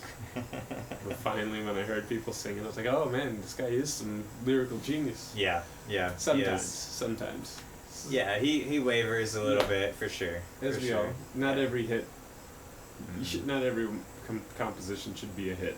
His early stuff I liked a lot. After that, it's a little hit or miss for me. Yeah. But yeah, I dig some Bob Dylan for sure. Yeah. Good words. Mm-hmm. Desolation Row, Master of War. Don't Think Twice. It's alright. Don't Think Twice. comments on that. Oh man, I mean that if that wasn't part of my life, you know what I mean? Talk about like synthesizing the essence of experience. Yeah, exactly. And just that, it's the thing, like, don't think twice. It's all, like, it's alright, it's its own song, man. Yeah. Like, it is. That's a whole, like, people have written a whole song about, hey, it's gonna be okay, you know, don't worry, be happy, you know, and it's okay. The list is endless for every artist, but it's like, the don't think twice part is even more profound in just wrangling your thought process, you know? It's like, fuck, man, like, you know that I thought 700 times about this thing. You know? Just the thought that kept coming back. Yeah. Is mantra. Yeah. There was a question that came up around the table this weekend of what are some recurring thoughts that you're always having? Yeah. And there's something about that question. Journaling tends to, we put down the spikes of experience, but these, the ones that we keep coming back to, kind of the ones we keep chewing on. Yeah. Can be so subtle that it's hard to identify them. Yeah. Yeah. And, what we found is as each person started naming theirs, it brought on awareness of another one that we had. And wow. Like you said, a lot of us ended up with a lot of the same thoughts, even though we have vastly different experiences. Definitely. There's only so much here. As complex as this place is, it's ungodly simple. Yep. Yep. I'll sit here for hours and write it down every day. But it's like, I remember in my early 20s, I felt like I was writing in circles forever. You know what I mean? I was like, how do I get out of this circle? How do I get out of this writing in circles nonstop, you know? Luckily, I had some friends who just like pushed me into experience more than I was comfortable doing. I would have just been comfortable writing the whole time. But luckily enough, I had some dangerous friends. That's what I'm saying about, like, life is the force of random number generation. Eventually, right, true, something's going to happen upon you. That's true too. That will keep you from falling into a cycle. Yeah, yeah. Nothing is permanent. That's probably for the best. It's just how it works. That's how it works. Yeah, that's just how it is. It's not for anything. It's just how it works. Yep. So make peace with that, and then your life will be okay. Yeah, change is the only constant. Yeah. Right. It is. Yeah. That's why the moment's so important, because you just gotta like appreciate it for what it is, because it's like looking at a piece of artwork that's just never gonna be the same. Yeah. You know, it's like the most epic piece of artwork you can ever imagine is just what you're seeing right now. You know, it's like, whoa, what is that? What is going on over here? And it's like... And you'll never see it twice. No, because it's never going to be the same thing. Yep. You seeing it changes you. Yeah. And you being there to see it changes it. Yep. Yeah. Yeah, you can't step in the same river twice. Yo, right? This podcast is really gonna help someone someday. Dude, depending on which hour they queue in for, like, yeah. I'm just hoping that our AI overlords will read the transcript. You know, like, that's what this podcast is partially predicated on as well. Yeah. Is that, like, how do I get the computer drunk? Mm-hmm.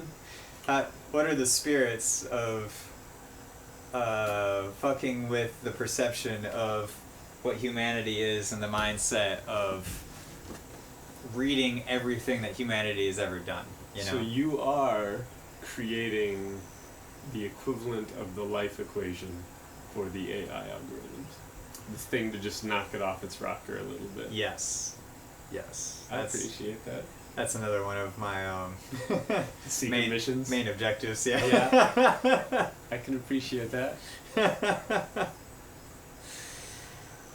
It's, makes sense if you're me.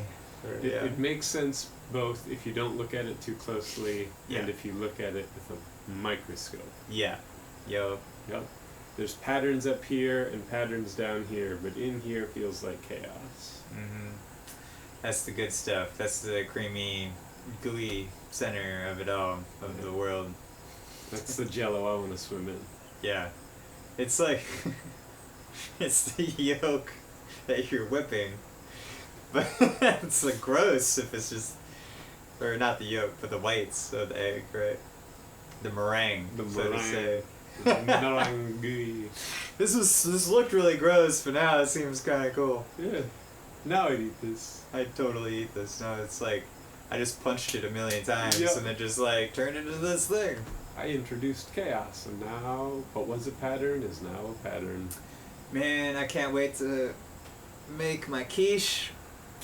I'm making a quiche today. That's on my list of things to do. Yeah? Are you a fan of the quiche? This will be about the 8th or 9th quiche that I've made this year. You're a quiche connoisseur. This is the first year that I've made them, so I'm really like... That's the way to do it. Yeah. Yeah, you gotta Sitting learn hard. about the variables. So when I I've was made in, the same type every single time, too. yeah, Because they're that's- great. That's it. You know, When I moved to Seattle, I got addicted to pho. yeah. Particular, like the pho is great, but Yeah. I went to this one place and they bring out these cream puffs as the sort of the amuse-bouche, the thing to get you ready, the appetizer. Nice. So it's this light, fluffy bread with a little, not too sweet cream in it, and it was cool.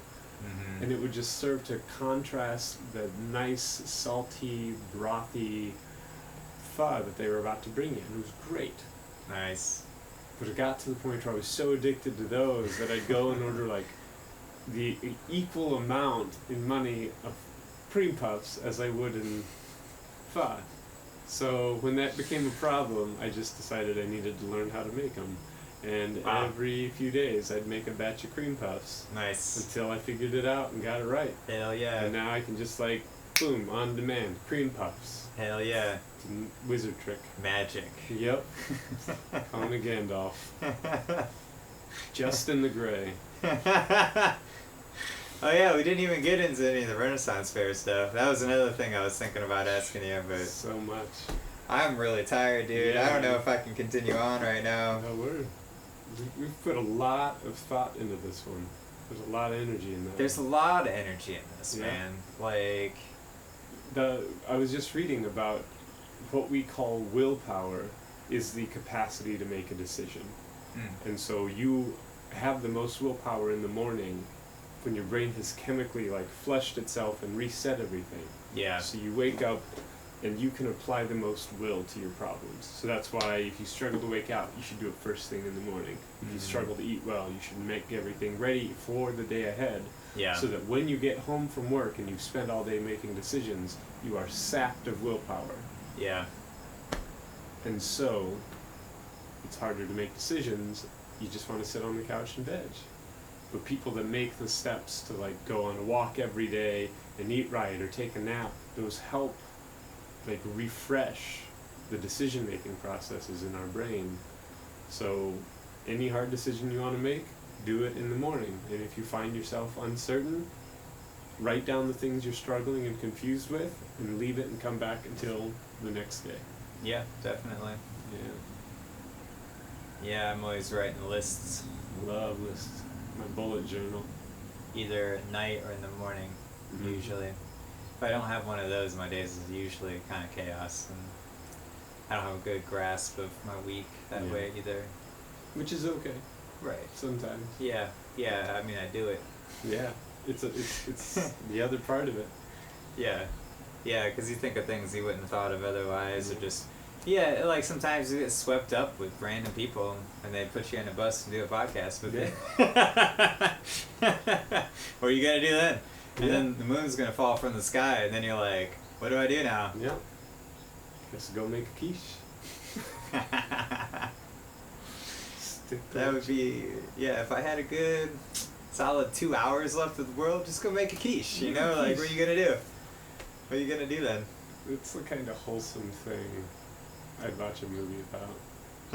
The last thing you do before the world ends. And it's Yup. just like little micro chapters of people like, okay, well, we've known this day was gonna come for the last 2 years, and this is the last afternoon. Yeah. I could make that the movie title, The Last Afternoon. And then Netflix just original. get some good records going on, Yeah. and like probably some people around would be good. Yeah. Get some. Put Usually I don't have people around when I'm making quiche, but Yeah. I would like to. I mean, it's kind of a egg pie, and pie is best when shared. That's true. It's hard to eat a whole quiche by yourself. Hard, but not impossible. This is also true. Yes, Yeah. I can vouch. It's only like 4 eggs, man. Yeah. And then like some spinach and cheese and butter, onions. All Oh of my things God, I I'm so want to hungry. eat. So. I'm so hungry right now. Alright, well, I'll let you out of my bus then. Alright, man. Good times. Yeah, Great man. oldies on the Merry Pranksters vehicle of choice here. Yep. I haven't figured out a name, but I don't think it needs one. Sweet. Yeah, it's good to be here, though. Yeah. The nameless and endless and timeless. That's me. Cheers, brother. Cheers. Alright. Thanks for being here. Thank you, man. This has been fun. Yeah.